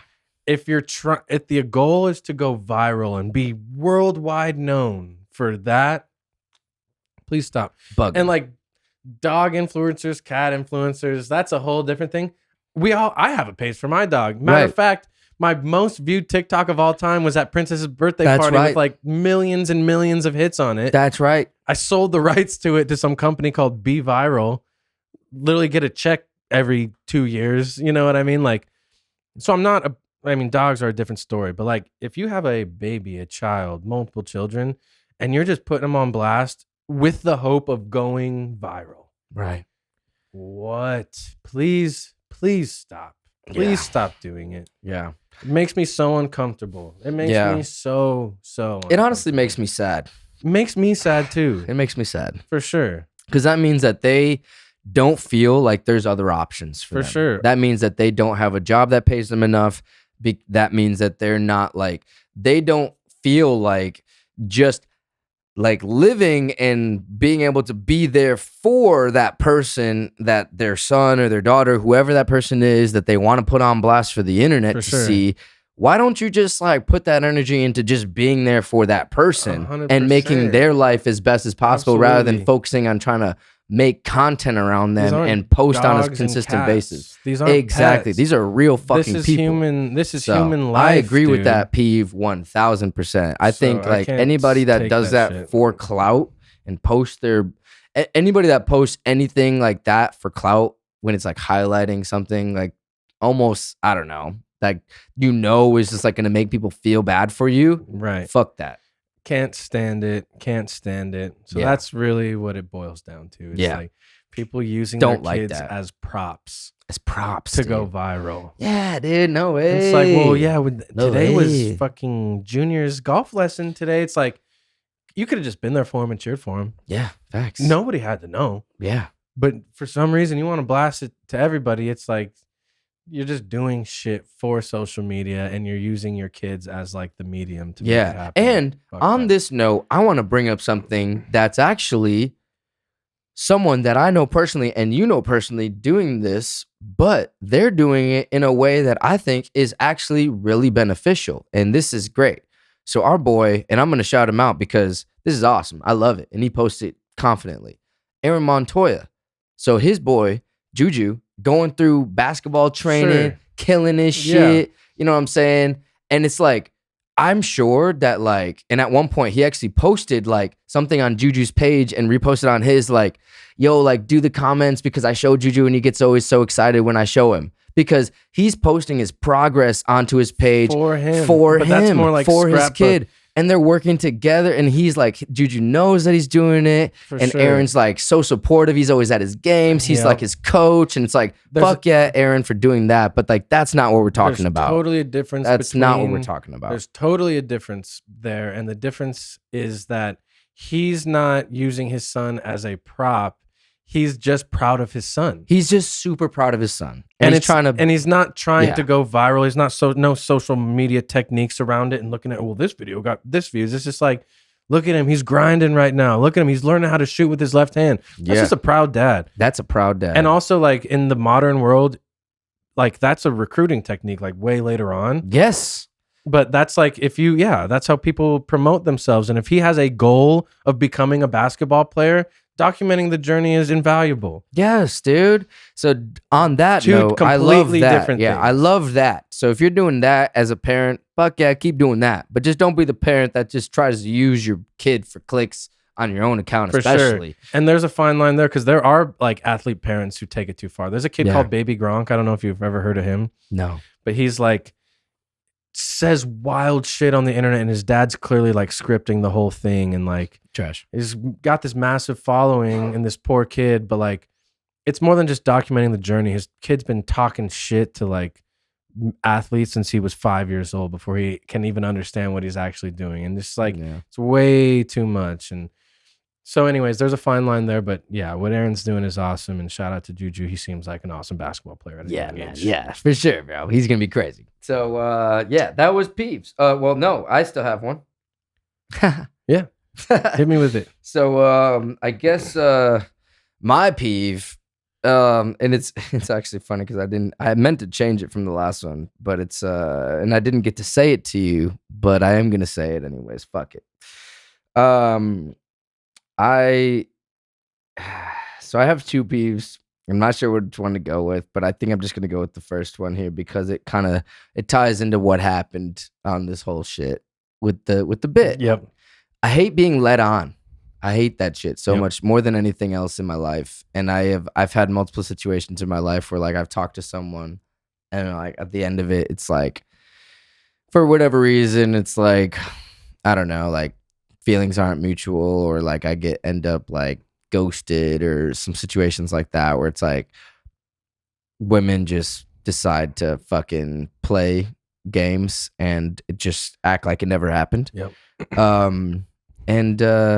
I hate it a lot. So don't do that, please. Yeah. And also, I mean, it can go on to other things too, especially as musicians, record labels, deals, shows, promoters, tours, things that like get waved in front of you like this. Yeah. And then all of a sudden it's just like gone. Yeah. No explanation, no nothing. Right.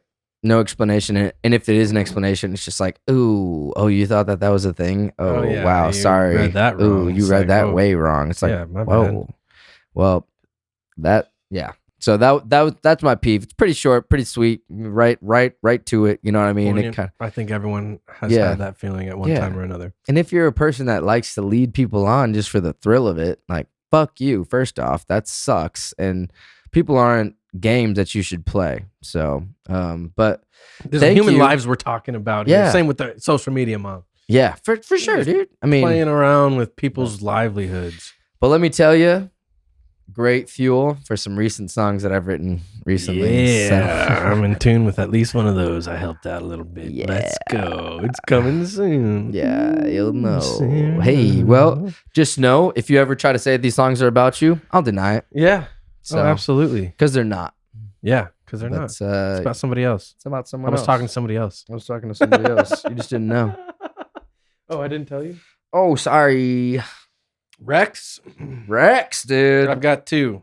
I got two as well. One is a repeat. I'm going to keep standing on this hill till the day I die. America. Every year we crown one idol in American Idol.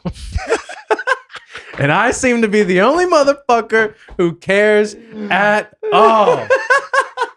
Okay. Listen, what is this, 2003? Ryan Seacrest is up there saying, we got 30 million votes last night. No, and I don't know one person that gives a fuck like I give a fuck. I cry every week. Oh I like watching random people get to live out awesome dreams.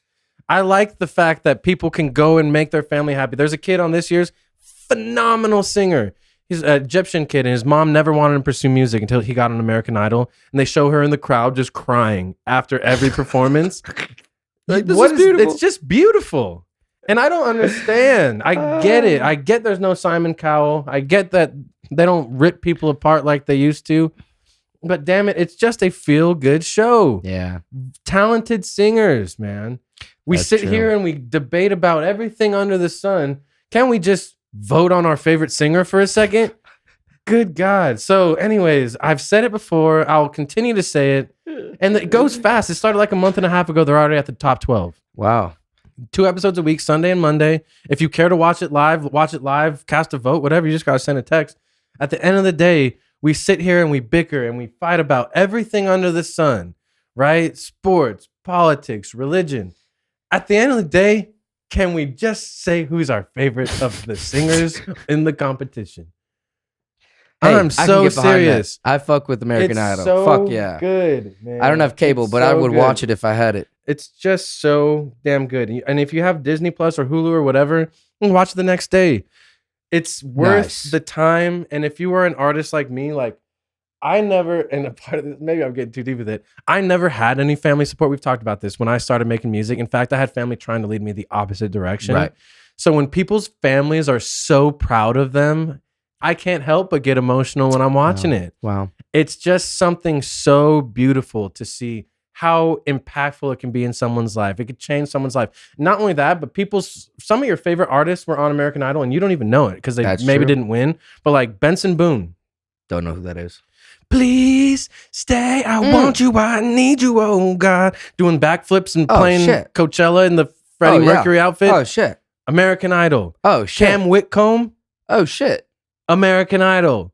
Damn. It's still a hit factory and so many of your favorite artists have American Idol roots. Imagine seeing them as they're just like a little seedling. Yeah. It's so cool. Yeah. Forget about Clay Aiken and Kelly Clarkson and them because that's all anyone, every time I bring it up. Oh, I haven't watched since Ruben Studdard. Season 2? That's because you fell off. The show didn't fall off. It's still relevant. It's still producing some of the biggest artists in the world. The talent is unbelievable. Yeah. If you just like hearing good singers. Like they have this one gospel singer right now named Kanan James or something like that. Kanan something. The best voice I have ever heard in my life.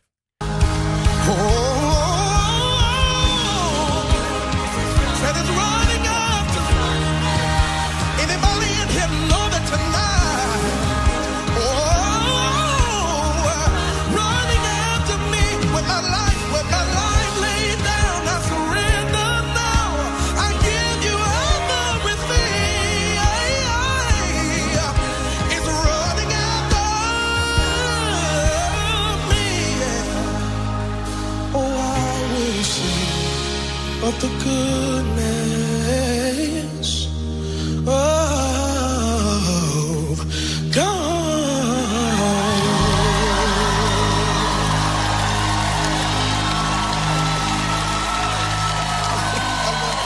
I love you.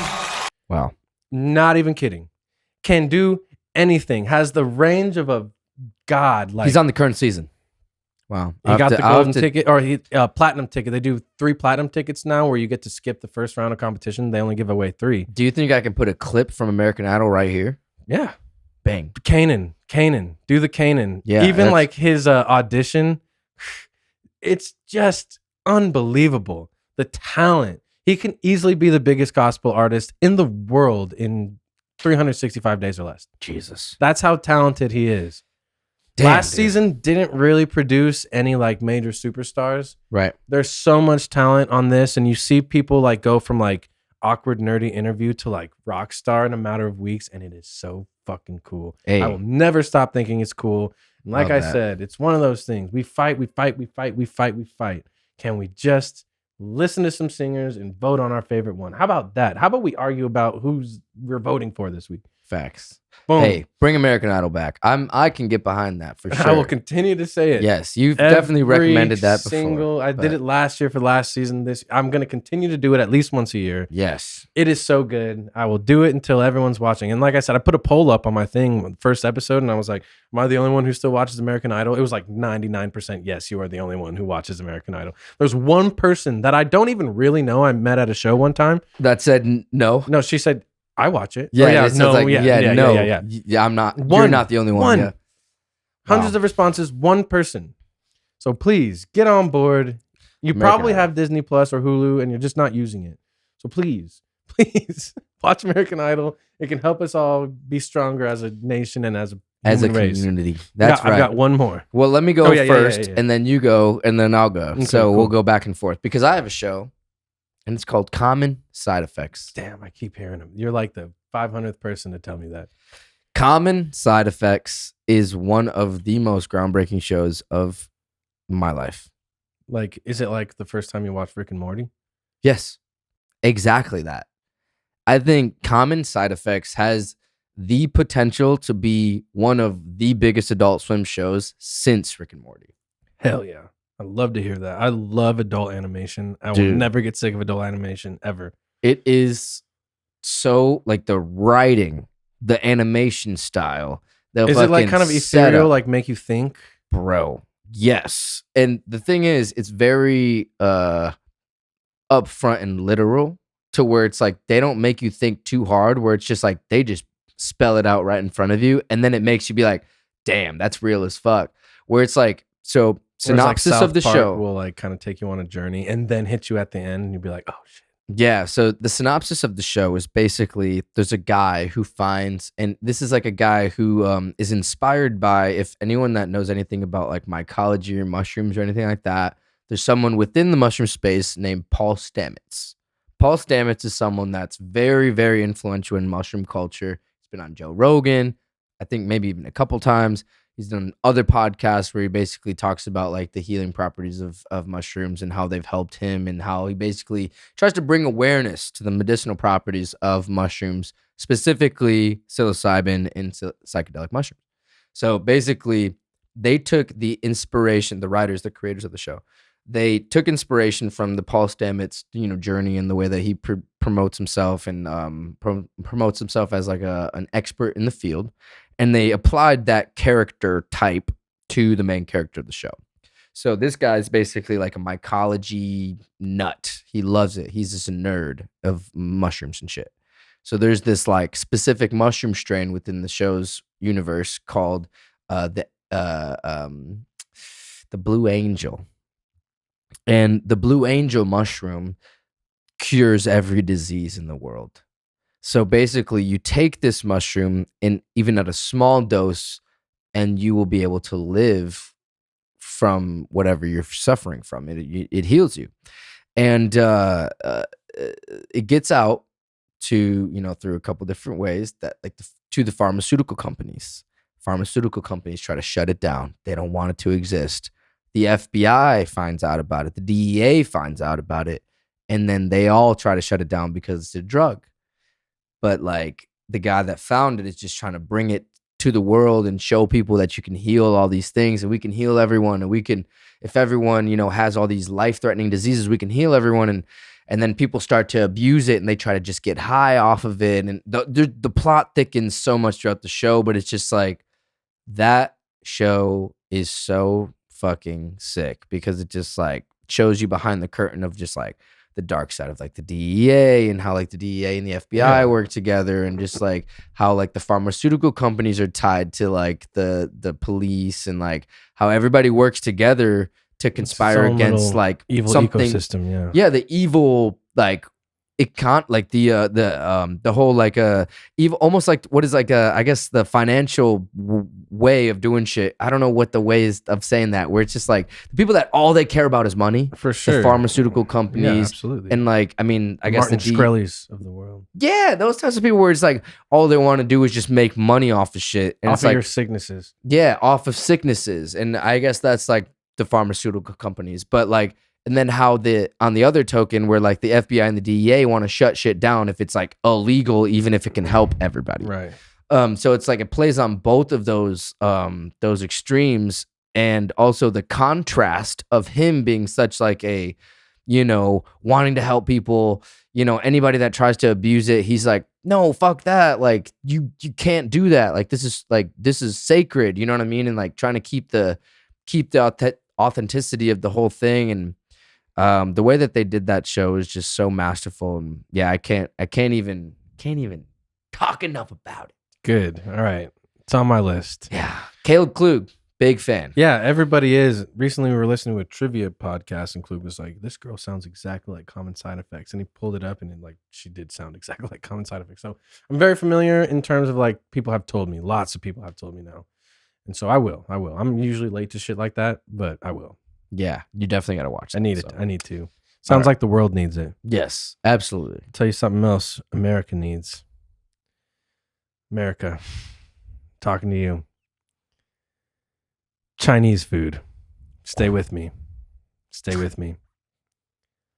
When I was growing up, there was a Chinese restaurant by my house called Quan's. Okay. And we would dine there as a family. We would dine there. Chinese food, somewhere along the way, became like takeout only.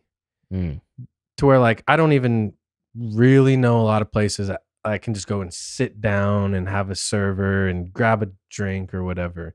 Think about it. All the Chinese food, it's fucking Dragon Express and Chopstick Express and Beijing Express and Golden this and Dragon this or whatever. Nobody sits down and eats Chinese food anymore. I'll tell you why that's weird. Okay. Because other Asian cultures, as far as dining goes, sushi is the biggest shit on earth. Who doesn't like to go eat sushi, take a sake bomb? Korean barbecue, massive. Korean fried chicken, other like teriyaki chicken. Like you can sit down at certain restaurants and have an experience. We as a country have lost our Chinese food restaurants where we can go sit and enjoy a meal. Chinese food has become synonymous with takeout.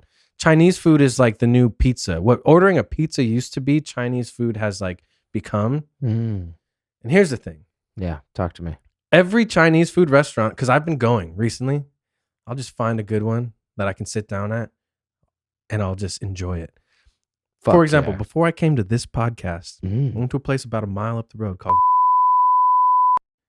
soup, wontons, chicken, fried rice, $9 on their lunch special. No way. I might have to get that after this podcast. $9 on their menu. God damn. Their Was it lunch delicious? specials. Yeah. And like there was one person in the building.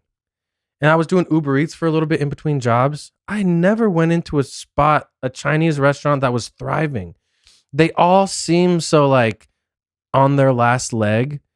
What happened to the Chinese food that used to be? In the last 30 years, there is no good sit down Chinese restaurant. If you wanted to go sit down and like, let's just say take a date out. Right. Where would you go?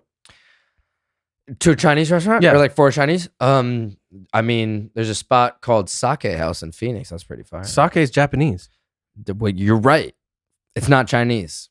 I don't have a Chinese restaurant in mind. I know, and some places are like just Asian cuisine. That's one thing. No, you're so right. About Chinese food. Where would you go if you wanted to sit down right now? I have one spot in mind for Japanese, like I said, and Thai food. Thai food, the other but one. I don't have a Chinese restaurant in mind. Everyone's sitting down to get pho and pad Thai noodles and shit. Nobody sits down at Chinese spots anymore, and the Chinese food industry is suffering. You're bringing up a good topic right now, Marcus. I didn't think about it until right now, but that is fucking facts. All the other Asian cuisines that have really infiltrated the culture are thriving. Yes. And we have turned our backs on Chinese food, and everyone just does, takeout. I'll just grab some Chinese takeout on the way home. Express has become the norm for Chinese food. Exactly. And that is where we are as a nation. Damn. And we have turned our backs on the Chinese people. Damn it. We are not supporting them like we need to.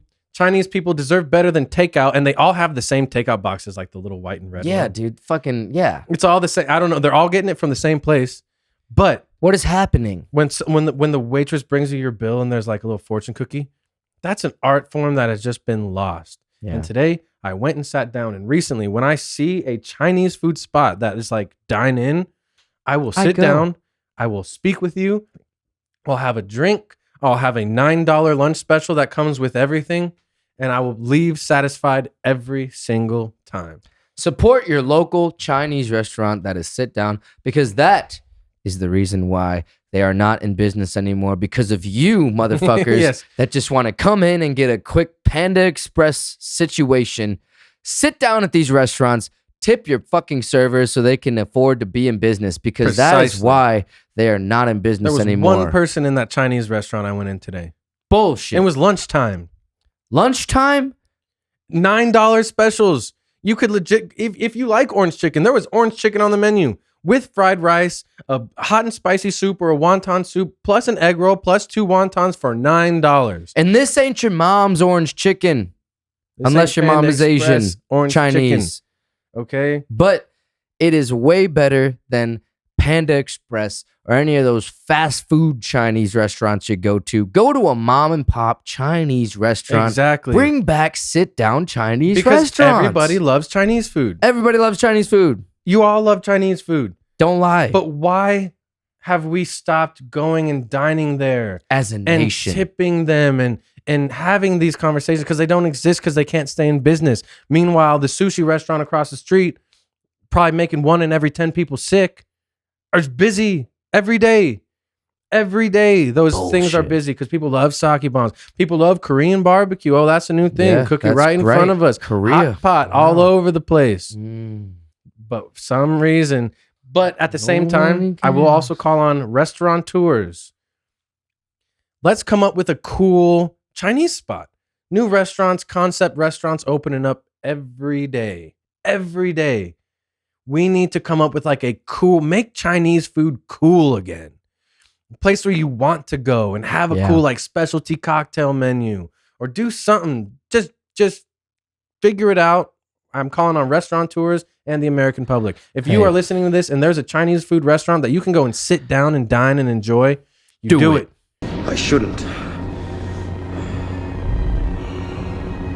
Do it. I'm going to bleep that. These names, we're not going to say. But just know there's a local Chinese spot very close to where we are right this very moment in Tempe, Arizona, that we fuck with. That Marcus fucked with. And it needs your help. And it needs your... No, it doesn't need your help. I'm going to go there. I'm not going to tell you where it's at. But your local Chinese spot needs your help. And I'm not talking... Because like there's a place by my house, Beijing Express, right? But it is literally a takeout spot. They don't even have a table in there. Hey, well, it's if like they don't offer Caesars. Sit down...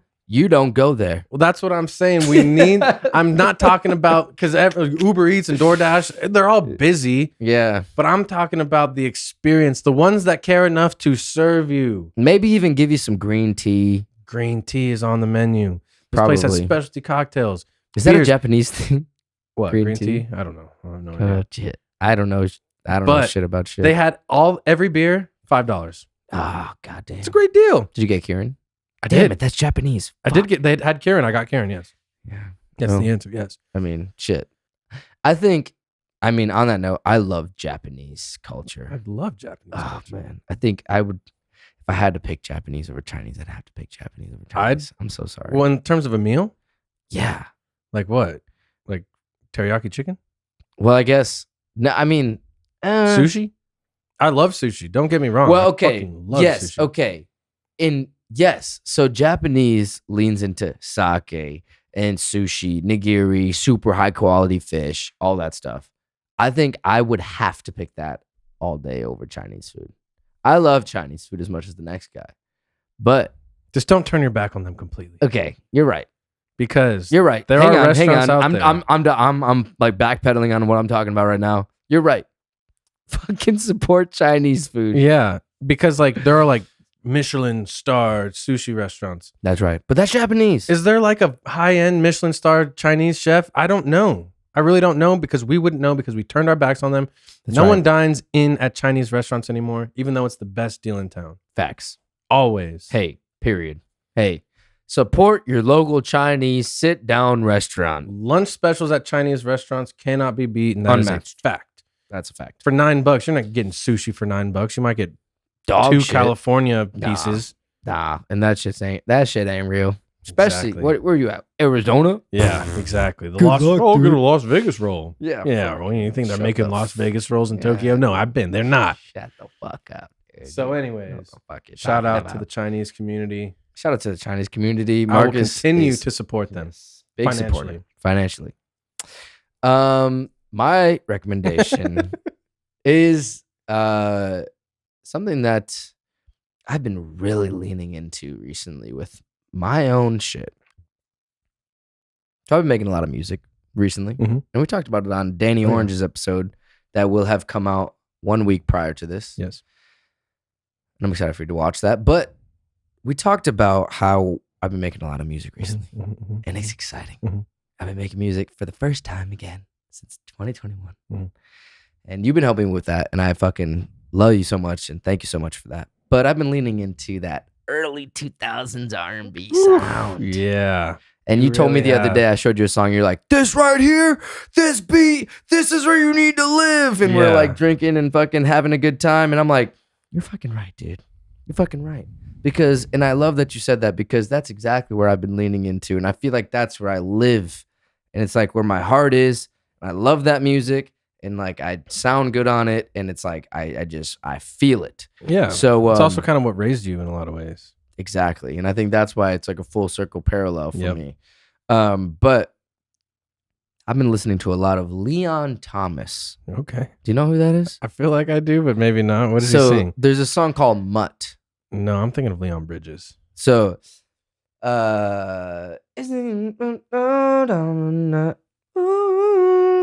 dude, let me fucking play this shit real quick because it's so good that like I have to play it for you right now so you can hear it.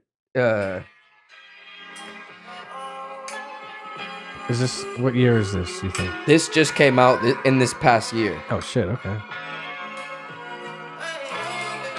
So this guy acted in Victorious with Victoria Justice and Ariana Grande. And he was the black guy. She said, take your time, what's the rush? I said, baby, I'm a dog, I'm a mutt. She said, take your time, what's the rush? I said, baby, I'm a dog, I'm a mutt. I'm a dog, I'm a mutt. I can smoke already, so hard in my blunt is. Dude. It's really good. Yeah, just all that. Like, I love that song and that sound so much. Hard-hitting drums, run R&B type vocals, like layering on stuff. And it's just like, bro, I love that shit so much. It makes my fucking hairs stand up when I listen to shit like Well, that. that's the shit you need to be making. Yeah. And I'd even, like, we were talking about, like, that old, like, Pharrell style, like, that Justin Timberlake type. Like, Yeah. you need to be in that realm. Yeah. And it's good to have like a niche like that Yeah. because then you're not making every song under the sun, which we have fallen victim to for most of our musical career. It's like, Facts. I can make anything. Yeah. Just because you can doesn't mean we should. That's right. You need to focus on that sort of shit. Yeah. Thank you, bro. Boom. Well, I mean, yeah. I mean, I've been listening to that recently, so it's like I think that's why I've been also honing in on that world and like making beats like that, Mhm. and like, yeah. Because the dude. last 3, your most recent 3, Yeah. fucking crazy good. Thank you, dude. I mean, you helped with 2 of the 3 of those. So Hell yeah. let's go. Yeah, no. Let's go. Super fire. That's Yeah. where I see you as like thriving as, Thank you, as an bro. artist for sure. Yeah, man. I'm excited for the future direction of all this shit, but it's like that's my recommendation is Leon Thomas, Mutt. He has some other hit songs that you guys should check out as well. But let me go back to my notes here. We got one more thing on this podcast that I wasn't sure if I was going to include, but I think we should. Drake book? The Drake Where book. is it? I hit it. I hit the Drake book because I wasn't sure if I was going to have it as part of this podcast anymore. But this book is called Titles Ruin Everything, A Stream of Consciousness by Kenza Samir and Aubrey Graham. If you don't know who Aubrey Graham is, that is the GOAT, Drake. You know him. Still my go. You know, one of the greatest artists of all time. So what we do here is we will flip this book here. We'll flip it through and we'll go on a random page and then we'll talk about it. And we do it so that you don't have to, because That's this is right. really one of the worst books ever This is written. one of the worst books of all time, but we're going to read it so you don't have to. So here you go, Marcus. Do But the I always honors. fucking find one that I've already done. All right, I'm going to go towards the end. We did that one. Okay. If you do that one more time, I'm going to flip it. Okay, I don't think we did this one, but Okay. here it is. It's only on the right side of the page. Meaning, yeah, there's, smaller thought. there's something that has to, there's a reason why the first page is blank. Let's hear it. Please go mind the business that pays you minimum wage. Damn. That's a bar. Bars, dude. The reason why he kept that blank page is because it's just like, that's a ... For sure. You know what I'm saying? That's a ... Please go mind the business that pays you minimum wage, because we are not in the same level, my boy. Facts. Yep. Yeah, and that one's so straightforward. There's not a lot of analyzing. It's There's just like, not. yeah, you're Hey. getting paid minimum wage, and that's the business you care about, and that's the bit. That's you just focus on that shit. Yeah, you go I back got to big doing shit. that. I got big shit. I to got big shit going to on over focus here. I'm on. Drake. I'm Drake. But to be honest with you, I can kind of relate to you guys Yeah. on that tip. You know what I Yeah. mean? When motherfuckers try to come at you and they just got regular life shit going on and they try to be like, yo, you should do this.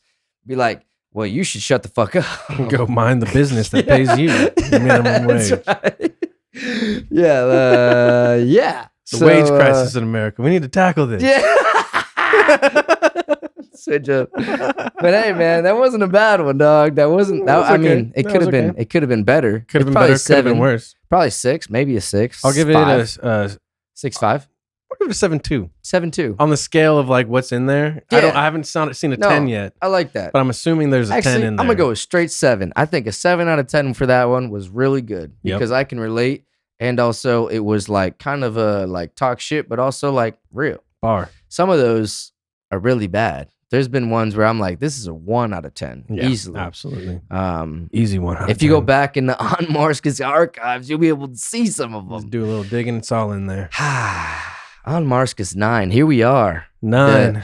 Marcus Reardon, episode 10, though, Yep. if you think about it, because you were on episode 2. Yep. Yeah, and I strategically made you one of the first episodes because you are such a big influence in this podcast. You know what I mean? Just let's fucking do things, and that's always the energy we've always had. So I'm happy to be. What is this, episode 65, dude? We- I think 66, I think. 66. No, you're right. We got to work in this podcast. Yeah, we When each with 6 drank beers. we each drank 3 beers. Shout out our sponsor, Papago Orange Blossom. Not a sponsor. Could be a Our sponsor. non-sponsor of the week. Uniquely Arizona, Papago Orange Blossom, Mandarin plus wheat. Yes. Cheers. I love it. It was such a great episode. It was kind of a longer one, so if you guys stuck to the end, thank you so much. You're a real one. But my fellow Martians, please go follow Marcus at MDRN Marcus. Go follow at This Modern at This MDRN. Go follow at On Mars Pod on Instagram and all that shit. And at Commissioner's Notes Pod, because we're coming back. That's right. Commissioner's Notes at Commissioner's Notes on Instagram. You go to commissionersnotes.com, I believe is what it is. I'll put the website right here. Bink, bink. So go ahead and follow that. Check out what we got coming out in 2025 and in the future. We love you so much. We'll see you next time on Mars. Peace.